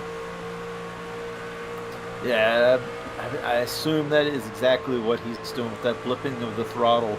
Just enough to save enough life in that right front tire as he's trying to put Max Service now a lap down. Max Service, the last car on the lead lap, fighting hard though. He doesn't want to lose it. Stays up on the top. A lot of fight there in the 81 after hitting the wall. But man, he's just found some trouble, as well as some of these other playoff drivers. Josh Fox and James Gilliard. Causey clears himself in front of Service. Service did not want to give that up. But now he's going to make way and let the second place driver of Will Cannon get underneath of him here. Will Cannon trying to clear him off of 4 is not going to be able to this time. All that's going to do is help out Joseph Causey as they come into turn number 1 here. Does look Will Cannon is now completed that pass. But because of all this, that's brought third place in the picture. Greg Holt, the Performance Sim Sports teammate to Joseph Causey, right behind the top 2 now. I was going to say, Greg Holt is slowly inserting his name into the mix with a lap and a quarter to go here in stage number 2. Joseph Causey, Will Cannon, Greg Holt. The 3 drivers out in front. Greg Holt trying to see if he can take away second place for stage points. And look at the top left of your screen. Look at the 10 drivers that are in the playoffs. 8 of those drivers are in the playoffs. Only Ben Park and Will Cannon, the non-playoff driver, is not getting stage points. If you are a playoff driver not in the top 10 right now, man, you are hurting, and you've got to go to Kentucky with a game plan. Here comes Holt, trying to send it down to the inside. I don't know if he can get there. He is going to try. But side by side out of turn 4, it's not going to matter. Joseph Kazi will win stage 2. Will Cannon second. Greg Holt, Brad Bothwell, Kyle Lingerfeld, Jeremiah Stutzman, Seth Fitzpatrick, Matthew Setzer, Ben Park, and Seth Berger the top 10 as they come across the line. Just to confirm, that is the case. And Greg Holt now to the inside of Will Cannon. Yeah, he's able to complete that move now, so Performance Sim Sports are now 1 and 2. Greg Holt going to try and track down his teammate here and take the lead of this race and try and win this thing now is what is on his mind. These two trucks, again, we talked about it, they are built for the long runs, we think. And it's been that way all season long. These trucks just come alive on the long runs, and it seems to be that way again. And the longer these races go, green flag, the better those performance sim trucks are. Yep, the Performance Sim Sport trucks, Joseph Calzi, Greg Holt, Jeremiah Stutzman, and the like. Those three, again, cleaned out the top 3 slots in the playoff seeding. And that's kind of where they are right now. Holt and Calzi, of course, invert that order, but they are 1-2. Stutzman there in 6th. 5th of the running playoff drivers, right in the thick of it. Let's kind of drop back and see where Seth Fitzpatrick is right in the thick of it, behind Stutzman. Big moment there for Villalobos once again, already 2 laps down. He is struggling, but he is, I mean, he's trying his hardest. Yeah, he's just had, ever since that one big slide, his truck has just not been the same. He is fighting that truck off of every single turn. It is not cooperating with him tonight. Truck that is cooperating, though, is Seth Fitzpatrick. He has driven his way up through the field up to 7th now. He was up to 5th a little bit earlier. Now he's working on Jeremiah Stutzman, though, for 6th, trying to slowly work his way back after pit stop. And I think it was he slid through his box, so that's why he lost a couple of positions. So, yeah, trying to make up for that mistake. And, man, that's so much speed in that truck, even on the long runs for that Hooters number 2. Well, here comes Fitzpatrick looking to the outside. Can he get that truck to stick to the outside? This could be a battle, or this could be the pass for position. This could be a point towards Fitzpatrick's favor. Remember, Fitzpatrick was on the outside looking in, coming into tonight's race. Yeah, he was, and he's looking to cement himself into the playoffs and kind of give him a sense of relief. I mean, he's still going to have some work to do at Kentucky, but at least you're on the inside. That's all that matters when you go to the elimination race, because then the fate is in your hands.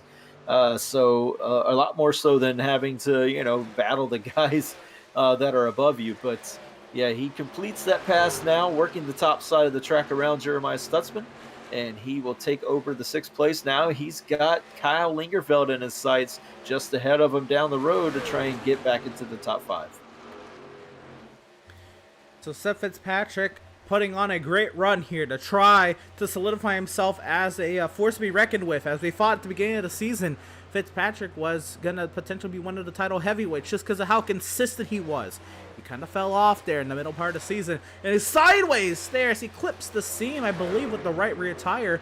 That 2-truck got sideways, he's able to continue on. But a big moment there, a little scary moment there for the 2 of Seth Fitzpatrick.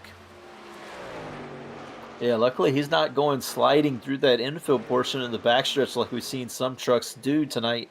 But, yeah, he is letting it all hang out there in that truck, trying to bring this thing home in the top 5, get the best finish he can get. And, yeah, he's doing a marvelous job this evening. Yeah, absolutely. He has turned it around for sure compared to the runs he's been having. A little update up front. Greg Holt is half a second back at Joseph Kazi. That gap is kind of stagnated, but we did mention that we'd keep an eye on them. Again, those 2 teammates. Pretty sporty all season. They got into it a little bit at Charlotte, and Greg Holt took a couple weeks off, cleared his head, especially since he was locked in, and ready to go here. Here's a battle between Ben Park and John Mickey. This is the 12th position. These are non-playoff drivers, but still a battle within the race, and they're going at it hard. Mickey having a quiet little run. This is right behind last season's champion, Seth Berger. Yeah, Seth Berger's truck just not looking sporty tonight here on the long runs. I'm not sure what's going on with that truck, but his teammate collected the wall earlier, Max Service. He's had some issues tonight, and then Seth is just not. I don't know if he's just not comfortable in that truck. He was talking about how he did not know how the truck was going to be on the long runs, and it kind of looks that way. He's just not too sure of the truck at the moment on the long runs, and you can kind of see that the longer the run goes on, the more that 77 falls off. Unfortunate for last season's champion, as much as he's dominated this track in the past in the Outlaws Sim Series. Yeah, absolutely. And speaking about dominating, I guess I'll do my due diligence. And also, we have a little bit of smoke there off of turn 4. Something amiss for driver Villalobos, I believe, has looped it around. A lot of right front damage. That 45 truck looks very beat up.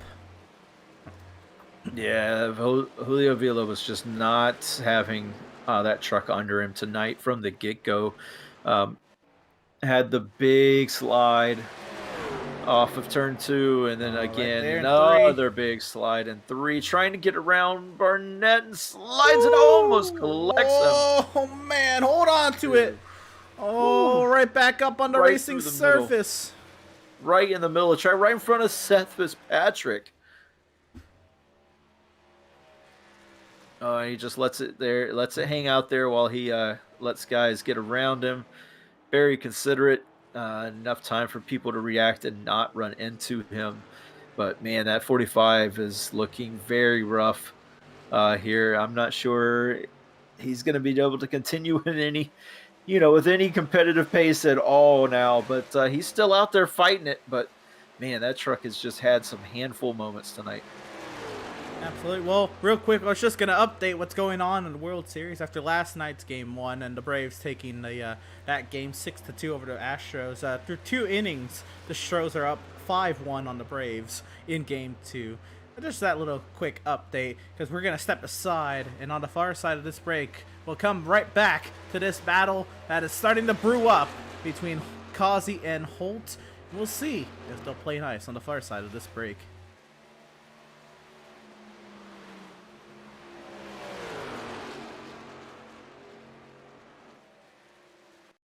All right.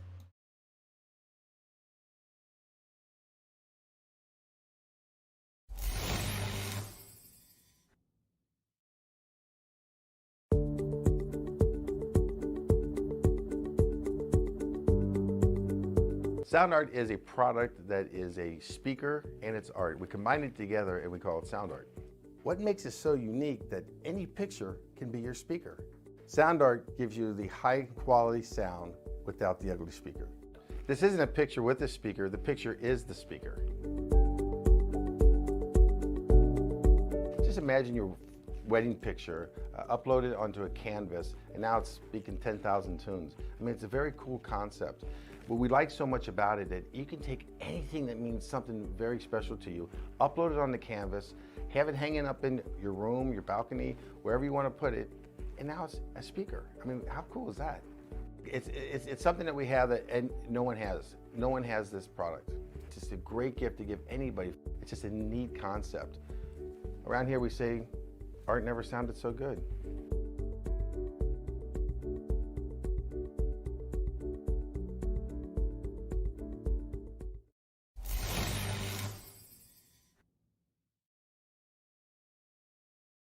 Have you found yourself trying to hide your joy because you're unhappy with your teeth? Your smile is the first feature noticed in an interview, on a date, or in family photos. We want you to be able to shine bright as your best self, and our teeth whitening system is the perfect step toward restoring your confidence.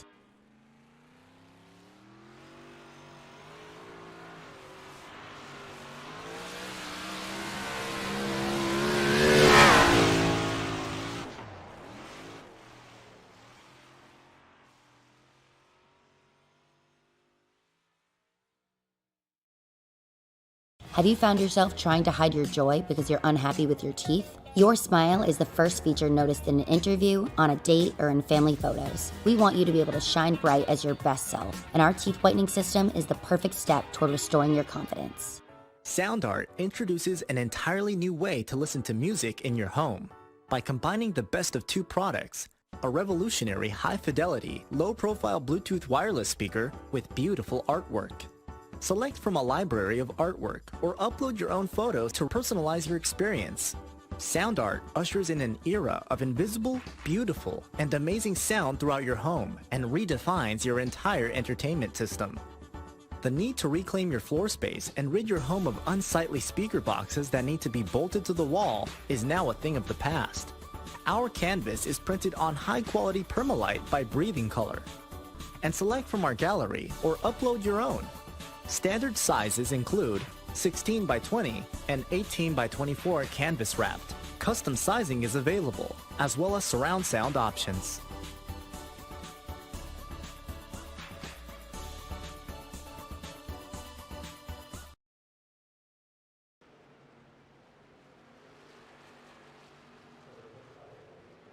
Welcome back, race fans, to the virtual Kansas Speedway. Brad Bothwell is in the pit lane, and I'd imagine this is going to be a massive undercut on his competitors to try to see if he can play any sort of strategy to improve his positioning in this race. We kept our eyes on the battle for most of that commercial break on Holt and Causey. They closed up, but nothing really came of it. Holt that once again lost a little bit of time after getting a little bit sideways, and well, we're still at that stalemate. Will Cannon is been overtaken by Kyle Lingerfeld, who is, again, we mentioned at the top of the broadcast, Kyle Lingerfeld maybe one of the, I mean, last season had one of those runs where he just kind of flipped the switch into playoffs, and he was going to be a force to be reckoned with come playoff time last season. And you know, he ended up winning at Martinsville and all that good stuff, and looking like a similar thing today. Before we get too far into things, want to give a shout out to our partners here at PitStop TV, of course. Tucson Sound Art, your picture, your music. Use code PitStop TV at checkout for 10% off of your wall-mounted sound art device today. I want to give a shout out to Permanent Makeup and Cryo in Maine. You deserve the best care that money can buy. Also, shout out to Whiplash Media, the official graphic and camera provider of PitStop TV. And, of course, BAM Racing Videos by a race fan for the racing community. Go ahead and check them out on Facebook. And we're well into this race, Devin. A little early, I think, on Brad Bothwell's pit stop. But what say you? Yeah, it's a little bit early. He's going to have some work to do on this run. I'm not sure he can make it. It's going to be very close for him to make it on that stop. I fully expect that these guys go another 10 laps at least. Right now they're sitting about 43 laps on this run. 53 laps seems like a good time. That'll put them right about halfway in this run. They'll do 53 and 53 and 53 for the most part. So I fully expect to see that. A truck who's been struggling, Julio Villalobos, he's brought it into pit road. Oh, Will Cannon! That was a little bit of a last-second decision to come down to pit lane. Yeah. That's kind of like what he did the last time, but he made it, and he makes it again. But yeah, that decision to pit early by Bothwell, we'll see what happens here. This will be the telltale. He was a little bit up on Will Cannon, but we'll see what happens now. In that first pit box, you know, you love to see it, and you have the least to worry about on pit exit when it comes to pit lane speed. Of course, there's some pit lanes where that's a little bit of a mirage, I'd say. Like Texas, the pit exit is so long, and here, I mean, he was able to get, you know, through the pit cones before he, you know, broke pit speed. But there's tracks like that. Speaking of what's going on here, how about Holt closing back up to Joseph Causey? Does he have anything to say this time around? Yeah, Holt's been kind of just biding his time right behind Causey, keeping it about a half a second. He's closed it into about a tenth now, just a couple of car lengths between these two competitors, these two teammates, as they head through 1 and 2, running about the same line, still on the bottom of the racetrack through that turn. These trucks seem to be set up to run that way, running on the bottom. and both turns now, just trying to take the lane away as Joseph Causey, it seems like, really pushing off the turn, and Holt gets a way better run. Going to send it to the outside. Let's see if he can make it happen. Causey's truck's been glued to the bottom for the most part in 1 and 2. Holt going to keep his truck in the center, try and dive it off the turn. This is a battle for the lead here as we get into the heart of pit stops. Playoff time is now, and the two title heavyweights now have to go at it toe-to-toe right on the same racetrack, and Causey's coming in. Here comes Holt. We'll get to see their pit entries live. Both of them almost sideways as they get off of turn 4 into the pits. Able to keep it off of each other and maintain a gap of about the exact same of what they were running on the track. That is very impressive by these two drivers, but I would expect nothing less from our two title heavyweights, the guys who've won the most races combined in the season, other than or more than any other driver, I think. And man, they are letting it put it to the test here. I'm watching Brad Bothwell on track on my secondary screen, seeing where he's going to come out. Causey's going to beat Holt off of pit road. Brad Bothwell is Lingerfelt's in. Fitzpatrick's in. Sorry to cut you off there. Oh no, you're good. I was trying to find where Brad Bothwell is on the track. He's long past him. He's off of turn 2. Causey is at pit exit cones. Now it's what kind of an advantage, or how much of that advantage can Bothwell hold over the course of time, while Lingerfelt, Fitzpatrick, they are both in the pit lane, and they're both getting their service. Yeah, that was a much better pit stop that time by the 31 machine. And we'll have to see if he can hold it. The 09, I'm looking at him. He's right behind the leader, so he came out behind Joseph Causey. Or sorry, the 08, I'm sorry, of Will Cannon. He came out behind Joseph Causey and Greg Holt, who came out again right behind, right beside each other almost, the 88 and the 3. But now that we're getting through these pit stops, about 53 laps to go. They can definitely make it the rest of the way. So, I mean, it's game on from here. What do you got to the end of this race? Absolutely. Well, what's going on now is we're approaching that 2/3 mark, right there, lap 100 to 150, final third of the race. Matthew Setzer is out there getting laps led, getting himself those points, all important as we get into the playoffs. We talked about the margins coming into today's race. Drivers 4th through 13th separated by 14 points.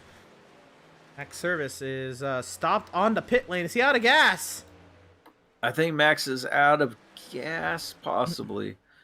Oh, no. Yep, I'm hearing out of gas. The 81 out of gas. Oh, my goodness. This could be huge in terms of the championship and the points. That's a lot of spots he's giving up there. I mean, he was already not having the best of days, but he's going to give up a couple more with that. Setzer is in the pit box. Seth Berger is down and away. While Max Service has to wait out the tow. And we'll see here how long it takes for Service to tow back to the pit box, and then get the fuel into the truck, and then get that truck back fired up. That is a lot to juggle there for the 81 of Max Service. Yeah, that's a lot of spots lost. He's luckily some other guys have had some trouble too, but he's really going to have to put together a big-time race at Kentucky next week. Absolutely. To keep himself safe. Tyler Markle, we've seen him really stretch this fuel as long as he can. He should definitely be good till the end of the race. We also see, Adams is coming in there in the 55. And I think that only leaves race leader Pratt, who's making his way in now as well. So, Service is down and away. Yeah, still a long pit stop there from Service, but that's 66 still on the track. Still on the track. 104 seconds down the pit lane. Let's just look at his competition. Brad Bothwell. Yeah. He lost a minute running out of gas and having to tow back to the pit box. That is a lot of time. He was already 3 laps down. This is going to put him 4 laps down now, I believe, at this point in time. No, it is 3 laps. So he was 2 laps down. Now he is 3 laps down, I believe, as they come around. We'll make that clarification here when they come to the line. Everything kind of gets reset there. Everybody's gonna have to cycle back out through the scoring loops. Pratt's still coming off the pit lane now, and getting at the speed here. Solms. We still have a couple laps here before everything cycles back out, and we can get a clear snapshot at what's going on through the field right now. Yeah, and Tyler Markle was a lap down. He came in again. He was the last one Whoa, really to pit 3-1 with of these Holt. guys. Yeah, he's battling these leaders, trying to get his lap back. Wants to get back on the lead lap. Ran it till it was pretty much plumb dry, and he's got the freshest tires, so he should make quick work of these guys. I will tell you what, though, Causey and Holt are catching Brad Bothwell Big time. so quickly. Big time. This is going to be huge. Plus, you got to think about Bothwell having to go toe-to-toe with last season's champion Seth Berger, who's just gone a lap down. Tyler Markle trying to get his lap back. This is going to be huge. I don't know. Bothwell has it in him here. Causey's closing at a big-time rate. Markle slides right between them. Yeah, and what this does is opens the door for Causey. Causey can just follow the 42 truck around. He does. He's to the inside of the 31 machine. Causey clears the 31 machine before they even get through the turns, turn 1 and 2, and that leaves the door open for Greg Holt. He's going to follow his teammate now. This is going really bad in a couple of turns for Brad Bothwell, trying to hold off these guys. Pull the undercut is unsuccessful. He pretty much gives up those positions without too much of a fight. Joseph Causey back to the race lead. And as that battle between 3 playoff drivers at the head of the field goes on, how about the next 3 playoff drivers in the running order? Stutzman, Lingerfeld, Fitzpatrick, toe-to-toe here for the 5th position. Yeah, we see Lingerfeld. He's really good on the long runs. He was up to 3rd before the pit stop cycle started, so I fully expect to see that 65 truck getting back to the front. Right now, he's kind of Joseph stuck Causey behind. back down the pit lane. Ooh, I'm not sure what that's about. I'm not hearing anything on the radio. Oh my goodness, something amiss for Joseph Causey. Did he short fill? What's going on here for the 88 of Causey? He's getting fresh tires. Oh my goodness, and down and away. 2 right sides and fuel. Was it a fuel stop? Could they not make it? Is it that, or did he... I have no idea. That's such an awkwardly timed stop, but you'd imagine they can make 50 laps. You can. I mean, they're on 100% fuel, and you can go 60 laps in a cup car. I was looking back on it, and what was it? Max Service ran out right at 50 laps. This could be an extended play here from Joseph Causey. Does anybody follow a similar you know who that benefits the most? That benefits the guys who pitted last. Tyler Markle, again with a fuel strategy call. I mean, he can make it to the end. He should be able to. It'll be intriguing to see how this all plays out. I'd imagine Holt is probably going to try to save that number. Yeah, Will Cannon is back in. Will Cannon? Oh my goodness. What is... Yeah, so I think they couldn't make it on fuel. I think it 53 laps is what they had left. I thought that was the fuel window. I don't think that they could have made it. So they're coming back in, really short pitting this. Joseph Causey again took 2 tires. Looks like Will Cannon's going to take gas only to the end here. Yep, gas only for the 08. Here comes the 65. Oh no, he's just low on the track. My fault. So he's down away. No other takers at the moment. The 3 truck is still on the track. Well, we just had a round of pit stops. What a huge turn of events here. We're getting another round of green-black pit stops. Wow. I don't quite know what to make of this. I'd imagine with Causey taking 2 right sides, that's going to help a lot. You fought a lot of drivers, it took fuel only there. Will Cannon. I'd imagine a few others would. But if any are watching the broadcast while they're racing and maybe they're hearing us, maybe they will take 2 tires when they come in. This will be intriguing. Indeed, wow. Well, if this is indeed your last pit stop, especially with how important this is for the race at this point in time, you got to make sure everything's perfect. It looks like Causey and Will Cannon both got away unscathed. These other guys are trying to take it as long as they can. I'm not sure, maybe praying for a caution. Greg Holt, Brad Bothwell, Kyle Lingerfeld, Seth Fitzpatrick, Jeremiah Stutzman. I think Stutzman stretched it as long as he could. I'm not too sure. Here comes Holt. Sideways, here comes Holt. Here he comes. Well, you know what? You said the field window is about 50, 51, 52 laps. You'll look straight to a driver like Kyle Lingerfeld, who pitted on lap 99.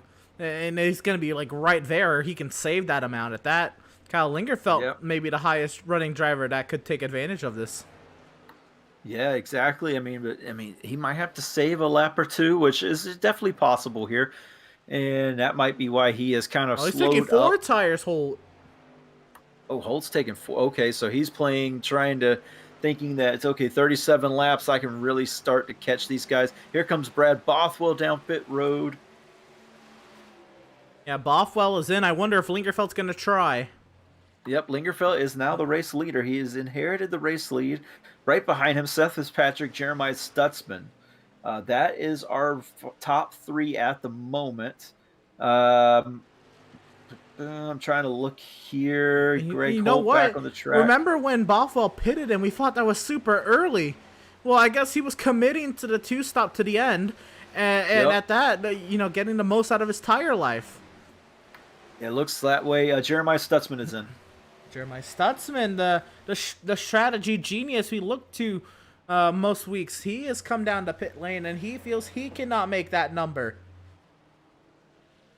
Yeah, and he pitted right there just 1 lap later. He pitted a lap later than Kyle Lingerfeld and Seth Fitzpatrick. Oh, man. This might not be in Lingerfeld's. Lingerfeld's gotten passed on the racetrack, not coming down to pit lane. He's got passed on the racetrack for the race He's lead. saving. He is saving. I'm pretty sure that's what he's doing. He's got to be saving. Both him and Seth Fitzpatrick probably just sitting here toying with each other, trying to out-save each other at this point. They only have to save maybe 2 laps. Right. Maybe 2 laps is all they need to save, and they can do that if you're playing it right. We'll see what they do here in the turns. Oh, yeah, he's letting it coast a lot more than normal. Yeah, he's trying to get every little drop out of that thing back to the number, and you know what? He got passed, and he picked it back up. So Lingerfeld trying to keep his clean air while saving fuel in a gaggle of lap trucks, passing his teammate who's in the playoffs, and a lap truck there of Joshua Fox. Greg Holt trying to get his lap back. Oh, my goodness. There's so much to play for. Lingerfeld's going to go up and block, maybe. Well, they tried. They tried. Definitely tried to block it. They know that Holt's on 4 freshies, I'm pretty sure. So they know he's going to be coming. He's got an entire lap to go. He's got to make an entire lap to catch these guys. We kind of saw a similar situation last week where Landon Lacey was trying to do the same thing to Jeremiah Stutzman, but was unable to get it done. They only had, I think it was 25 laps.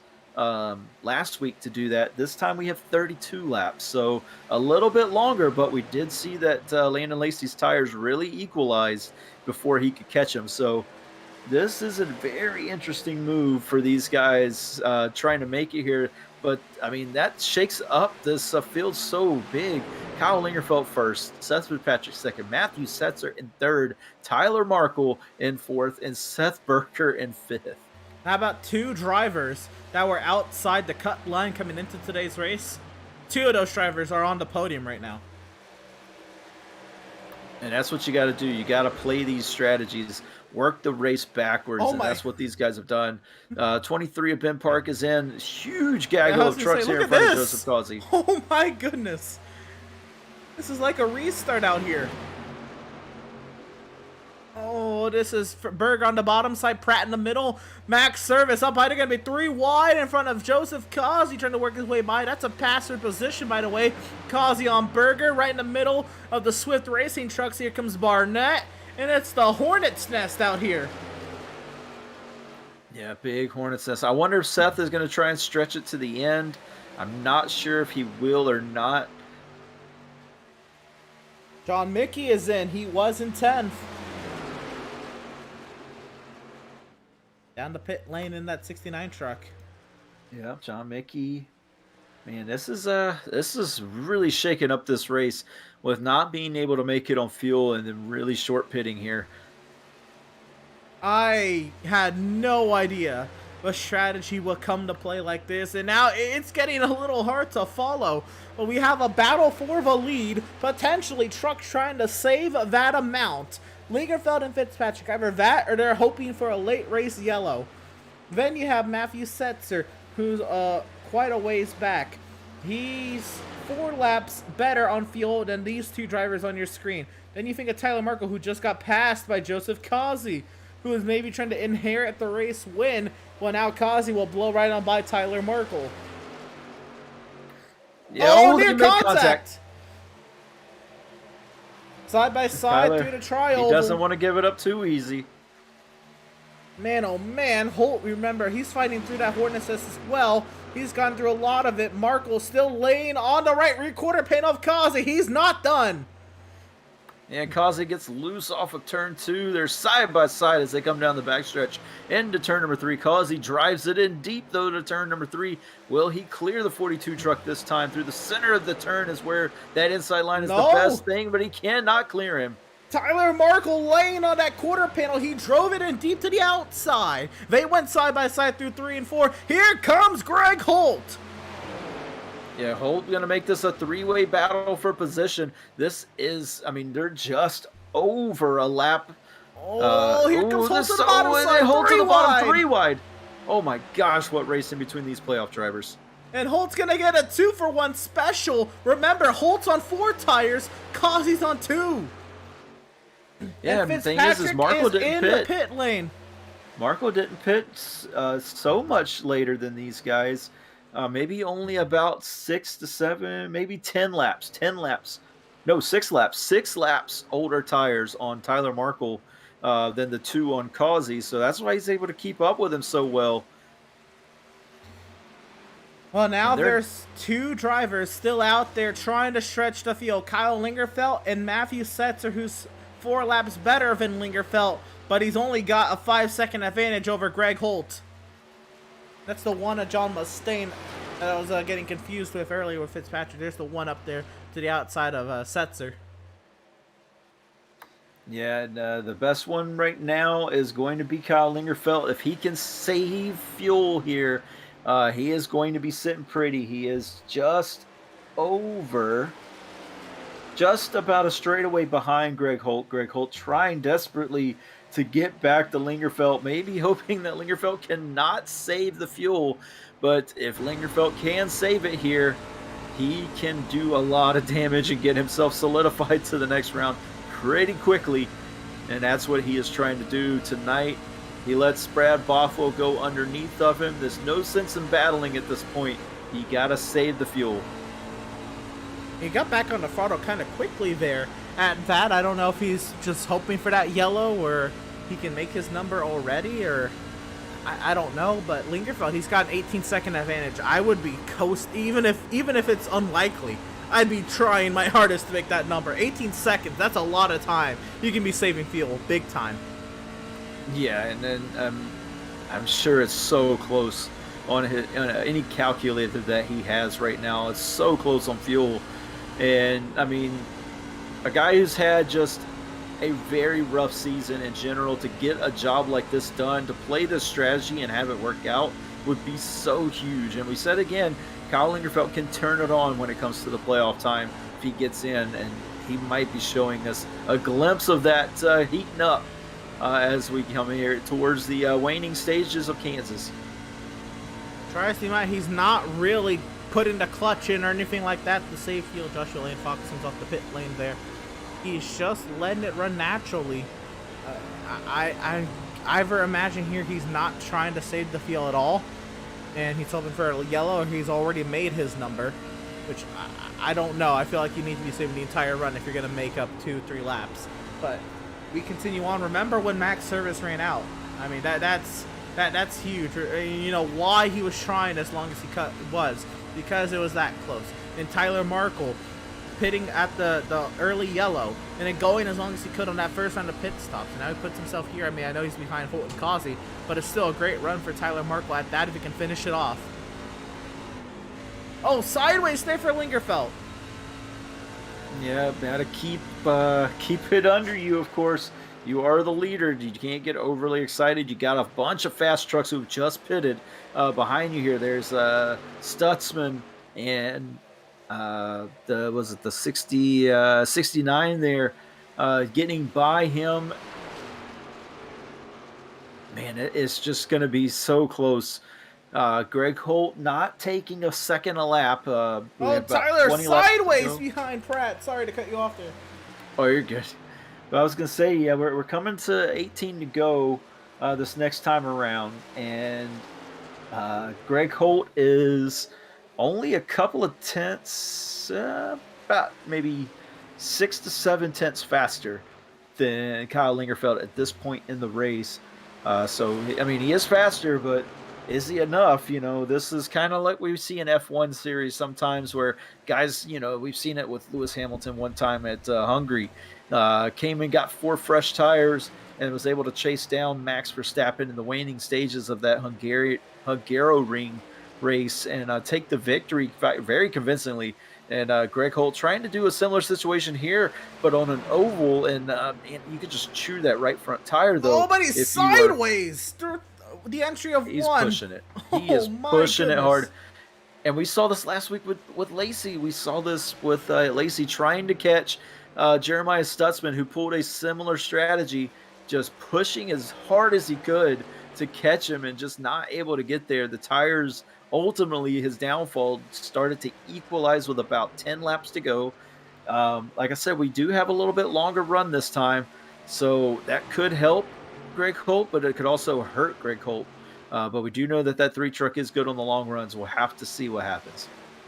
Meanwhile, Tyler Markle dropping through the running order like a rock behind Seth Berger, getting passed by Bothwell now. Tyler Markle, try as he might, he is dropping down to 8th, and his strategy, even if he makes it to the end, might not pay off as much as he'd like. Yeah, it looked really good there for a minute, but these guys caught on to the issue near that contact between Berger and Bothwell. Sorry. Yeah, but yeah, these guys caught on to the strategy and knew that they had to come down and get fuel in the trucks quickly, and they were able to make the adjustment quickly enough to cover off any kind of fuel strategy game, except for Kyle Lingerfeld. I just can't. If Lingerfeld's only 2 or 3 laps short, I can't imagine why he's not trying to save it right now. If he's like 6 laps short, okay, you know, that's really hard to save. But either he's made his number and I'm just talking out of it right now, or I don't know what's going on here. But Lingerfeld, he was pulling from Matthew Setzer there before even Holt got by Setzer, so I got no idea. I'd imagine Lingerfeld feels he can make that number. Yeah, or he just realized that he can't, because he's now running pretty much the same lap times as Greg Holt is. At this point in time, they were only 2 tenths off each other. Greg Holt 2 tenths faster than the leader last time by. We'll have to see as we get closer in this race. There's a big gaggle of trucks right in front of the leader there. You can see them all entering turn 1. He's going to have to get through this pretty quickly. But, man, it was coming to almost 10 to go here, 13 to go right now. This is going to shape up to be one wild finish. You know, the way trucks get sideways here and the amount of trucks that are running at gaggles, I don't think it's out of the question that Lingerfeld could be hoping for a late race yellow. And his chances aren't that low. I mean, I know the Outlaws Sim Series, a late race yellow is very low in that. But, I mean, look up there. Like, that gaggle, 4 trucks nearly came together right there. I mean, but the likelihood of a yellow was not far gone if Lingerfeld is hoping for one. No, they're not. And, I mean, it's though this series is so clean. These drivers normally keep the pace of this truck up, and they keep this race clean. It is going to be a big ask to see if we can get a yellow here from anyone. But, I mean, we've seen stranger things happen for sure. So Well, let's have to see what happens as we get towards the end here. Yeah, Bristol Dirt with, what was it, like 4 laps to go, we had that caution. He was the late race yellow as the leader. And a lot of trucks in the gaggle right in front of him here. See, Fitzpatrick, Markle, Stutzman, Fox, Mickey. 4 of these drivers were in position. Markle right up the track on Stutzman. Here comes Fitzpatrick. Mickey trying to gain a spot out of it as well. They got 12 to go here. I think we're at 10 to go now. Well, they'll be coming around at 10 to go. You're right. So they're on 11 to go right now. My bad. But we continue on. Stutzman, Markle, and Fitzpatrick trying to follow Markle through. But Markle is actually dropping, so maybe Stutzman actually getting the spot on Markle. Markle might fall outside the top 10 here. This is... Mickey is not for position, but Mickey is 14th, 1 lap down. Sideways is Stutzman. Sideways. Man, what a catch. These guys are battling hard. And this could be what what Kyle Lingerfeld wants. These guys to battle hard and just collect each other a little bit. Maybe give himself the win if that's the case. They're coming up. They're coming up to Seth Berger, who's kind of gotten real slow on the track, and man, powering around the outside there. Seth Fitzpatrick. Tyler Markle is gonna power by Seth here as well, and he's on old tires, man. Something to miss on the 77. I wonder if the 77 is just a couple of laps short, kind of like Lingerfeld there, and he's trying to save all he can to make it to the end of this thing. A lot of unknowns as we are here deep in the heart of the American Midwest and the Great Plains. Kansas Speedway has put on a show tonight, a strategic show at that. And into the waning laps here, this time by as Lingerfeld crosses the line. It'll be 7 laps to go from Kansas. He's got a 17.5-second lead, and the question is, can he make it on fuel? If he can't, when does he run out? If he can make it to the white flag, can he run out on the white and coast it back around? What's going to be the case? What is going to be the deal for the 65 of Kyle Lingerfeld? And he's coming in. I hear he's pitting. Oh no! And that'll do it in for Lingerfeld. Maybe hoping for a yellow at that, and he is on the pit lane. Yeah, this is going to be a splash and go. Watching how Greg Holt is. Greg Holt now exiting turn 4, so he will inherit the race lead. Matthew Setzer is going to be the second place car. Joseph Causey will be our third place car right now. They all go by. Here comes the rest of the top 10. Kyle Lingerfeld now falling back. He's going to probably come out maybe just in front of his teammate there, Farron Elam. Actually, maybe behind Farron Elam. So he'll come back out in 11th place. Well, Elam's coming across the start-finish line now, so he might be okay. Elam, very slow. I think he's trying to save. Elam's very much off the pace. Oh, he's definitely trying to save, I think.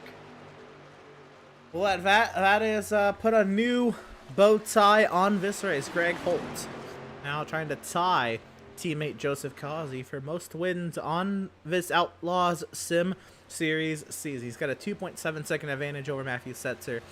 A couple more back to Joseph Causey, who was not able to get around Matthew Setzer if Setzer can make it. Now, I'd imagine it's going to be close. Remember, Lingerfeld pitted with 6 laps to go in this race. Setzer was only good by 4 laps on Lingerfeld. This could get interesting for the second place position. Yeah, and the 5 has backed it off quite a bit. He lost a lot of time that last lap to the 88 car. So second is not all decided just yet. It's only a second between second and third. And he is very low in the back straightaway. Setzer trying to save and stay in front of Causey. Yeah, he is saving big time. You can hear the trucks almost, I think it's off coming into the turns. Oh my goodness. I don't think he's going to be able to maintain second place doing this. He'll probably have to hope for third. Yeah, it is off. He's not just clutching it. That is off. Actually, I think that might have been clutching. I forgot these trucks idle at about 1100 RPM or 1180 RPM. I believe it was Farron Elam who was hit the pit lane, which will put a damper on his playoff hopes. Trying to make it to his number, trying to fend off Joseph Causey. I don't know if he's going to get Causey. He's trying to make his number now. Here comes Causey to the outside for second.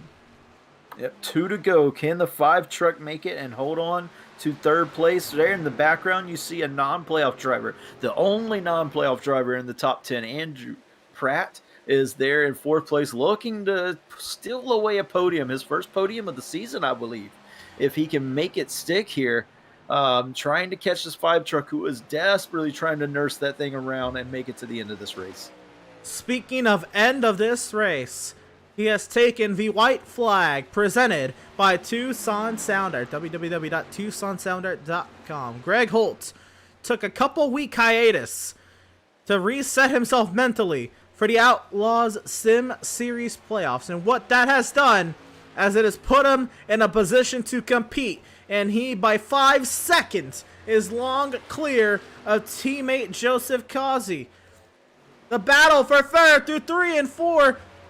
Pratt will get third, but Greg Holt will get his 3rd win on the season. 5 is out of gas. 5 is out of gas coming to the line. He's going to make it, but he's passed by the 2 and the 31. But he did make it 6th place for the 5 truck out of gas.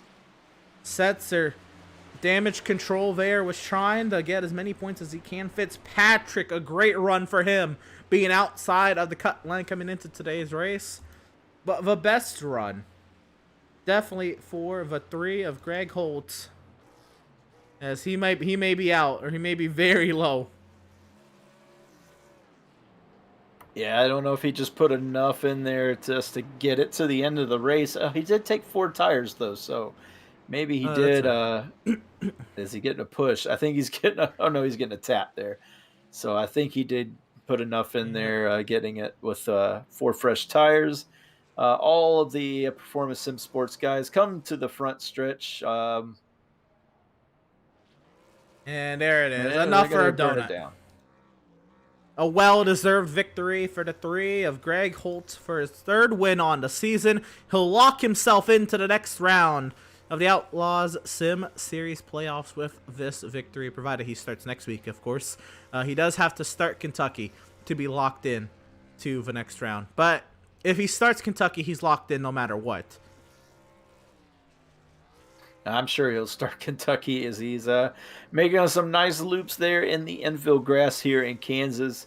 Greg Holt takes it away and burns bless the engine there. I think he might have wanted that engine for the other 1.5 miles, but it's okay. Oh, yeah, he still got Kentucky and Texas. What are you doing? And Atlanta. No, I'm kidding. But the win there for Greg Holt. With that being said, we're going to step aside. Don't you go anywhere. On the far side of this break, we'll have post-race interviews and more from the virtual Kansas Speedway. Greg Holt, the 3-time winner, locks himself into the next round.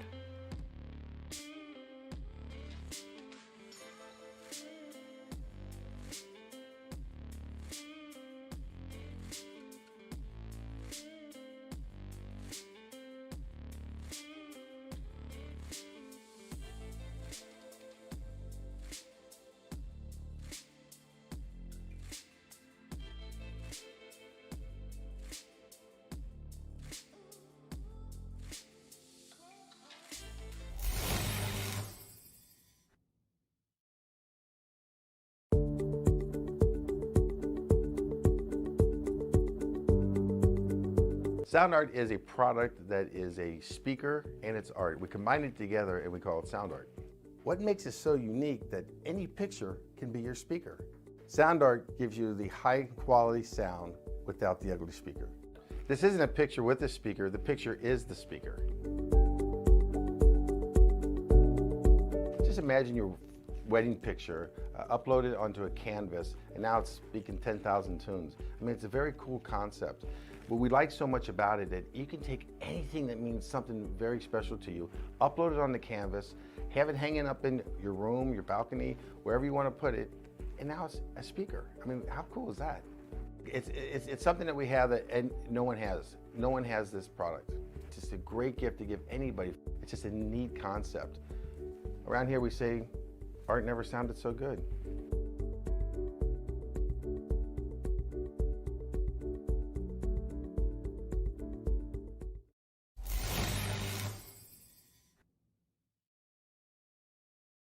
After months of quarantine, we're all interested in how we can become our best self. The team at Permanent Makeup and Cryo is here to help you get the flawless makeup look every day without the extra effort or time.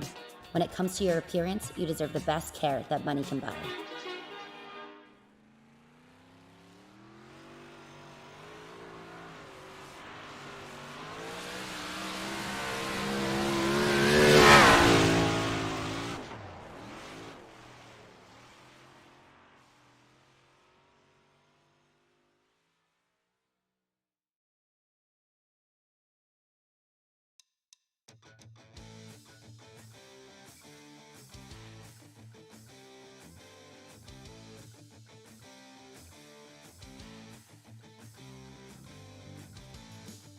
Welcome, race fans, back to the virtual Kansas Speedway. We're now in the post-race coverage of the Outlaws Sim Series Gunman Trucks Playoff Race number 1 from the virtual Kansas City, Kansas.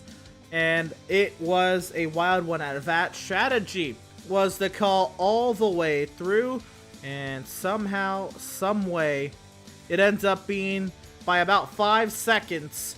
Greg Holt, after a couple of week hiatus, you come back, and you reclaim the top spot. How about it? Right on. Well, welcome back to the booth as a race winner. And again, you did it only 13 laps led today. You think with a 5 second margin of victory, that'd be much greater. But talk about the strategy calls there at both the first 2 pit stops. You pitted with Joseph, and then Joseph was able to undercut you on that final pit stop, but he only took 2 tires to where you took 4. Talk about all the decision making and why you chose 4 tires and why you pitted with Joseph those first 2 times, but not that final time. All the pit strategy. Well, Joseph, we were talking about when we were going to pit, and Causey was like, "I'm going to go in, now," but he didn't say what he was going to do, and I was, watching where everybody was, and I was like, God, I didn't know if he was going to take 2 tires or what he was going to do, and I was like, when I go in, I'm grabbing 4. There's enough time that the 4 tires will work. So I just, the first 2 times, that was the right call. We were getting right down to the end of the fuel, just kind of riding, staying together, and then, like I said, that last one, it was personal preference, and mine worked. I think if we had talked about what we were going to do, he probably would have done the 4 too, but it was a crapshoot. You don't know. If I was going to do 2, I might have waited longer, versus 4. So I have to ask, being in the booth, I don't know this number exactly, but what was that fuel number, at least from y'all? Because it seemed like it was 50 laps or thereabouts, and then... No, not for me. For me, I know we were getting like about 45, 46. I see. All right. We weren't making 50 laps. When you were running them hard, you weren't doing it. But there were people who went in and splashed on the first caution with like three laps into the race, which that gave them, a little bit. And if you were taking it easy, clutching it for a couple laps, you could have stretched it to 50 maybe. But I in my mind, when Lingerfeld was out there that far ahead, I was going, I know he pitted a lap after me, and he's done it every time. So he'd really have to be saving. And I was really gaining on him at the beginning of it when I had the fresh tires. And I wasn't sure if that was because he was saving or if it was just the new tires. Then when they started to plane off in the times, it's like, oh, he's driving it. He can't make it. Yeah, we were surprised at that. We were unsure how much, I guess, he was off by, and I guess it was a large enough margin. He decided to come in with 6 laps to go at that. But back to you, Greg. You got the job done today here at Kansas. Next up is Kentucky, though you are locked into the next round, and you look forward to Texas and the Charlotte Roval. How do you feel about those 2 tracks? And you can bring it back to Kentucky if you'd like. Are you available to race the Charlotte Roval for me? Oh man, I was not expecting. What are you laughing? I mean, I'm not a road course specialist here. Come on, bring in the ringer. You can play Greg Holt for a night. How's that? Oh man, I'd love to. All right, I'll come in the booth and you can race for Greg Holt. How about it? We'll shake on it. All right. But Yeah, no, they're all good. We'll have fun. I mean, we're locked into the next round, so we'll just, we'll concentrate on just keeping it clean and having good races. That's it. Absolutely. I'd imagine the extra points going into the first race of each round will help out, and of course these 5 more will help in a round with the Charlotte Roval at that. But Greg, once again, congratulations on your 3rd win on the season in a beautiful Lego truck. Legos all over that thing. We'll give you the floor here to shout out who we got to shout out. Thank you. We're gonna thank for your 3rd win on the season. Yeah, I'd like to thank Adam Gardner for putting on the show. And for beating the crap out of Miz with a broomstick in Salem, Mass. I think that's awesome. Shout out to the guys at PitStop TV. You guys do a wonderful job. And then just shout out to everybody at PSS. Causey, Scrotum, Willis, Willis came in a race with us tonight. He's on a different team. But yeah, just everybody that's over there. Right on. Well, Greg Holt, congratulations once again on your 3rd win on the season. Best luck to you as you advance on through the playoffs. Thanks, buddy. Hopefully we see you again in a couple weeks. Yes, sir. And that is driver of the number 3, Greg Holtz. And on the other side of that is his teammate, Joseph Causey, standing by with Devin Zimmerman. Hey, Joseph Causey, this is Devin in the booth. Do you have a copy? Yes, I do, Devin. Hey, man, you bring home a 2nd place finish. You led so many laps, though, so I know 2nd place isn't probably where you wanted to be, but it just kind of fell that way with that the way the cautions fell tonight, that early one, and just not having the fuel mileage to get to the end. So kind of walk us through that fuel mileage call there. When I noticed that we weren't going to make it, like what was it? I don't remember. It was the 2nd pit stop or whatever. I don't remember. We made it to 50, and then we made it to that next pit stop. I think it was lap 96, 95, 94, something like that. I was like, man, because we already knew the fuel wasn't going to work out. So I decided Greg's went off of what you call it, Discord. He blacked out or something, and freaking, I was like, man, I pit early, get 2 tires, go right back out. Have a good lead. I might have a chance. Well, I'll kick myself in the butt for that one and freaking not getting 4. And freaking, that's the way it went. Yeah, I was going to ask about the call for 2 tires there. Seemed like all the guys who did come in, either, when they came in later, they did the splash and go. When they came in early, which the only guys to come in early, seemed like they all got 4 tires. And tried to run this thing, run the guys in front of them down. So the 2-tire call, I was going to ask about, but you just answered it. So it didn't work out the way I wanted. Yeah, you come home 2nd though, so you're sitting pretty with the bonus points and a 2nd place finish to make it to the next round. You got Kentucky next week. How are you feeling about that? Ugh, I hate Kentucky. I don't imagine there's too many people that do.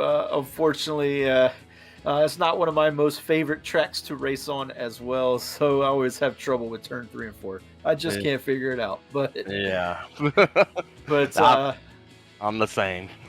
Yeah, but then after that, with the points that you have, it looks like the next round is, almost a guarantee. But you do have to kind of run decently there at Kentucky and not really hit trouble. But after that, the 2nd round, though, we start to get into your wheelhouse. I know you're looking forward to one track in particular. Definitely, probably that Charlotte Roval. Oh, yeah, definitely. We're going to definitely hit the Roval wide open and try to snatch it up there. And then, this playoffs just seems to get harder and harder. That last round, with it being a super speedway, then a short track, how are you kind of feeling, and are you even looking forward to those races yet? I'm just taking it one race at a time right now. Freaking, we got to this one. I wasn't until we practiced, I wasn't very optimistic because I freaking ran this last week or something like that on a Thursday racing league, and it was horrendous. So to be as good as it was this time around, that's an A+ for me.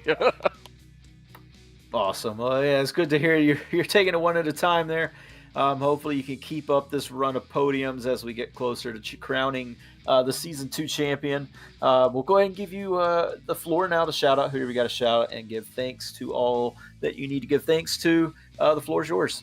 Thanks to all the Performance Sim Sort guys. Miz is watching. Freaking, he's probably there with Adam.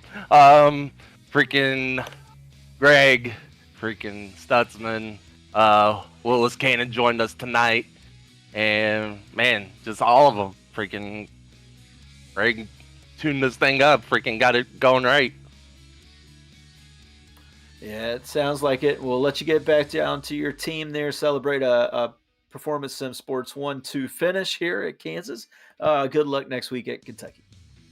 Appreciate it, guys. Thank you. Yeah, and that was Joseph Causey there. Sorry to bring on you, Emerson, but yeah, Joseph Causey, our second place finisher. Emerson will now be standing by with surprise third place finisher, his first podium of the season, the 75, Andrew Pratt. Unfortunately, when it comes to playoffs, it's a little too late, but I am very happy to welcome back to the booth as a driver Andrew Pratt. A third place finish tonight, playing the strategy just right to squeak out that podium from Setzer there at the end. He unfortunately ran out of 3 out of 4, but Andrew Pratt, a third place finish. What do you make of it, man? Yeah, yeah, how about that? I'm just proof a blind squirrel finds a nut every now and then, huh? No, we took advantage of that first caution and topped off twice, knowing that it was going to be really tight on being able to make it on 2 more stops. So it's just playing the field game, keeping the fenders on it, and racing hard when the time was right. Well, we've been talking about strategy all day. You went 48 laps on that last run. How was it just extending those other 2 runs out to that fuel number? I know you had the caution the first one, but I'd imagine that middle run was where all the work was done. Yeah, well, I kind of raced a little harder in that middle one than I probably should have, just to get some track position. I didn't really know how far behind the leaders I was, but I knew for the strategy I didn't want to go down a lap, saving. So the second stint, I was having a lot of fun racing Markle there. We were having some good battles, and we couldn't really get away from each other all night. So it was a lot of fun with him, and glad I didn't take him out, battling hard with a playoff driver. But a lot of fun. And then that final stint, I knew I was going to have to buckle down and never full throttle on the straightaways, and lifting pretty early and letting it roll and using the draft of someone if I could. And I kind of had an idea of who was on my strategy. I saw Greg and Joseph. I knew they were the ones I was potentially racing there for the win, and I saw they were able to go real long on that middle stint. So I knew those were the guys I was going to have to race, and then when I saw them coming, and I had to let them go just to make sure I made it. So I'm happy with the third, and kept it clean tonight. Well, it was not all, clean all the way to the end. You had to fight off a hard-charging group of playoff drivers with Fitzpatrick and Bothwell behind. Talk about those final few laps where you don't know if you're going to catch Setzer, and you're seeing him battle with Joseph, and you see Lingerfeld pit, and you got to battle through all the playoff drivers there at the end. What's all going through your mind? And it was third in your cards, in your mind.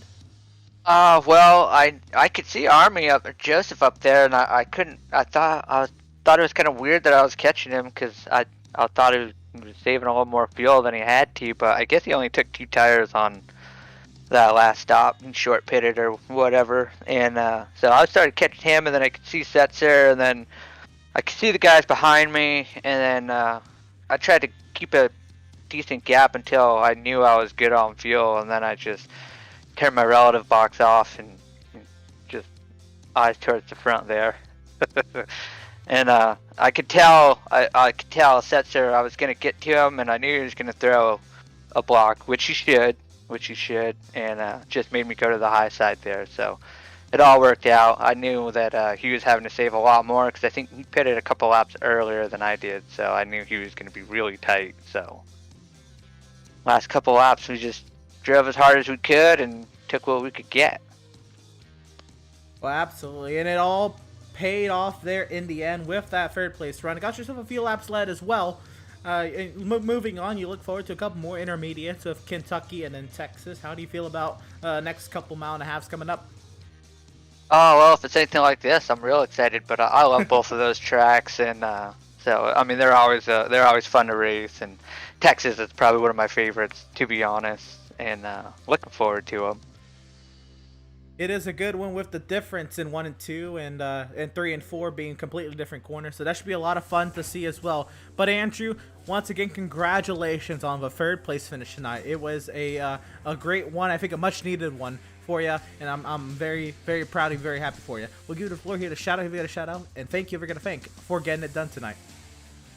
All right, hey, I want to say hi to my mom and dad and my nephew Crosby. Hopefully he got to stay up late and watch the finish there, and hopefully they got to cheer a little bit. So say hi to them, love them, and thanks for watching, and thanks all the fans, and definitely thank you guys for all you do up here in the booth, and really appreciate it.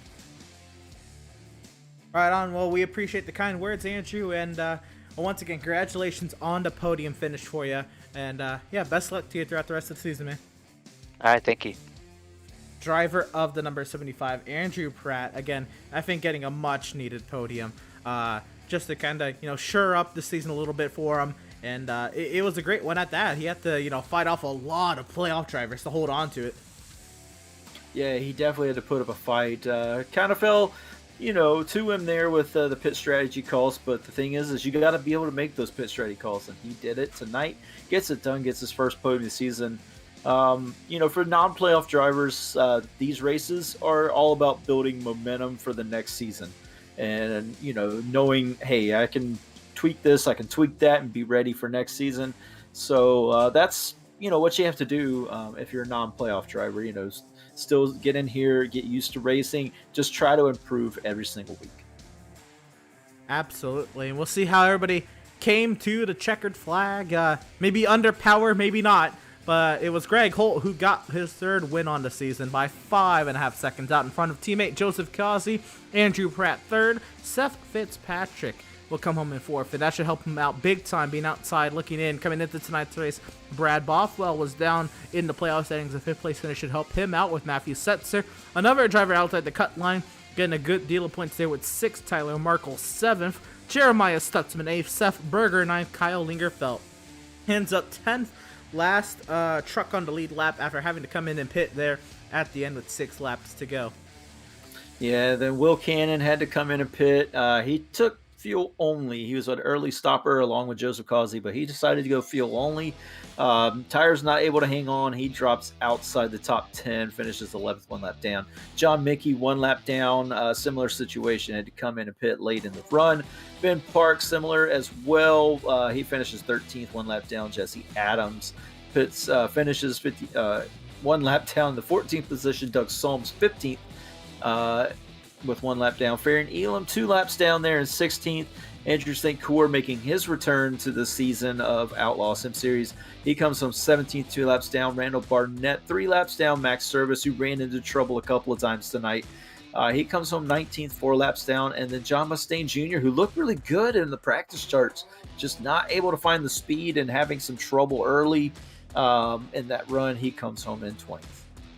And then this final page here, Joshua Land Fox had a hard day to fight through today. He finishes it out 8 laps down, but he was running there at the checkered flag. Julio Villalobos, he also struggled a lot today. He called it quits. He ended up 32 laps down. Joshua Stroud making his return to the series. He comes from 23rd. Eric Peck, 24th, 98 laps down. Andrew Schroeder, 25th, 106 laps down. Landon Lacey called it a day, I think, after the first round of pit, before the first round of pit stops, 109 laps down there in 26th.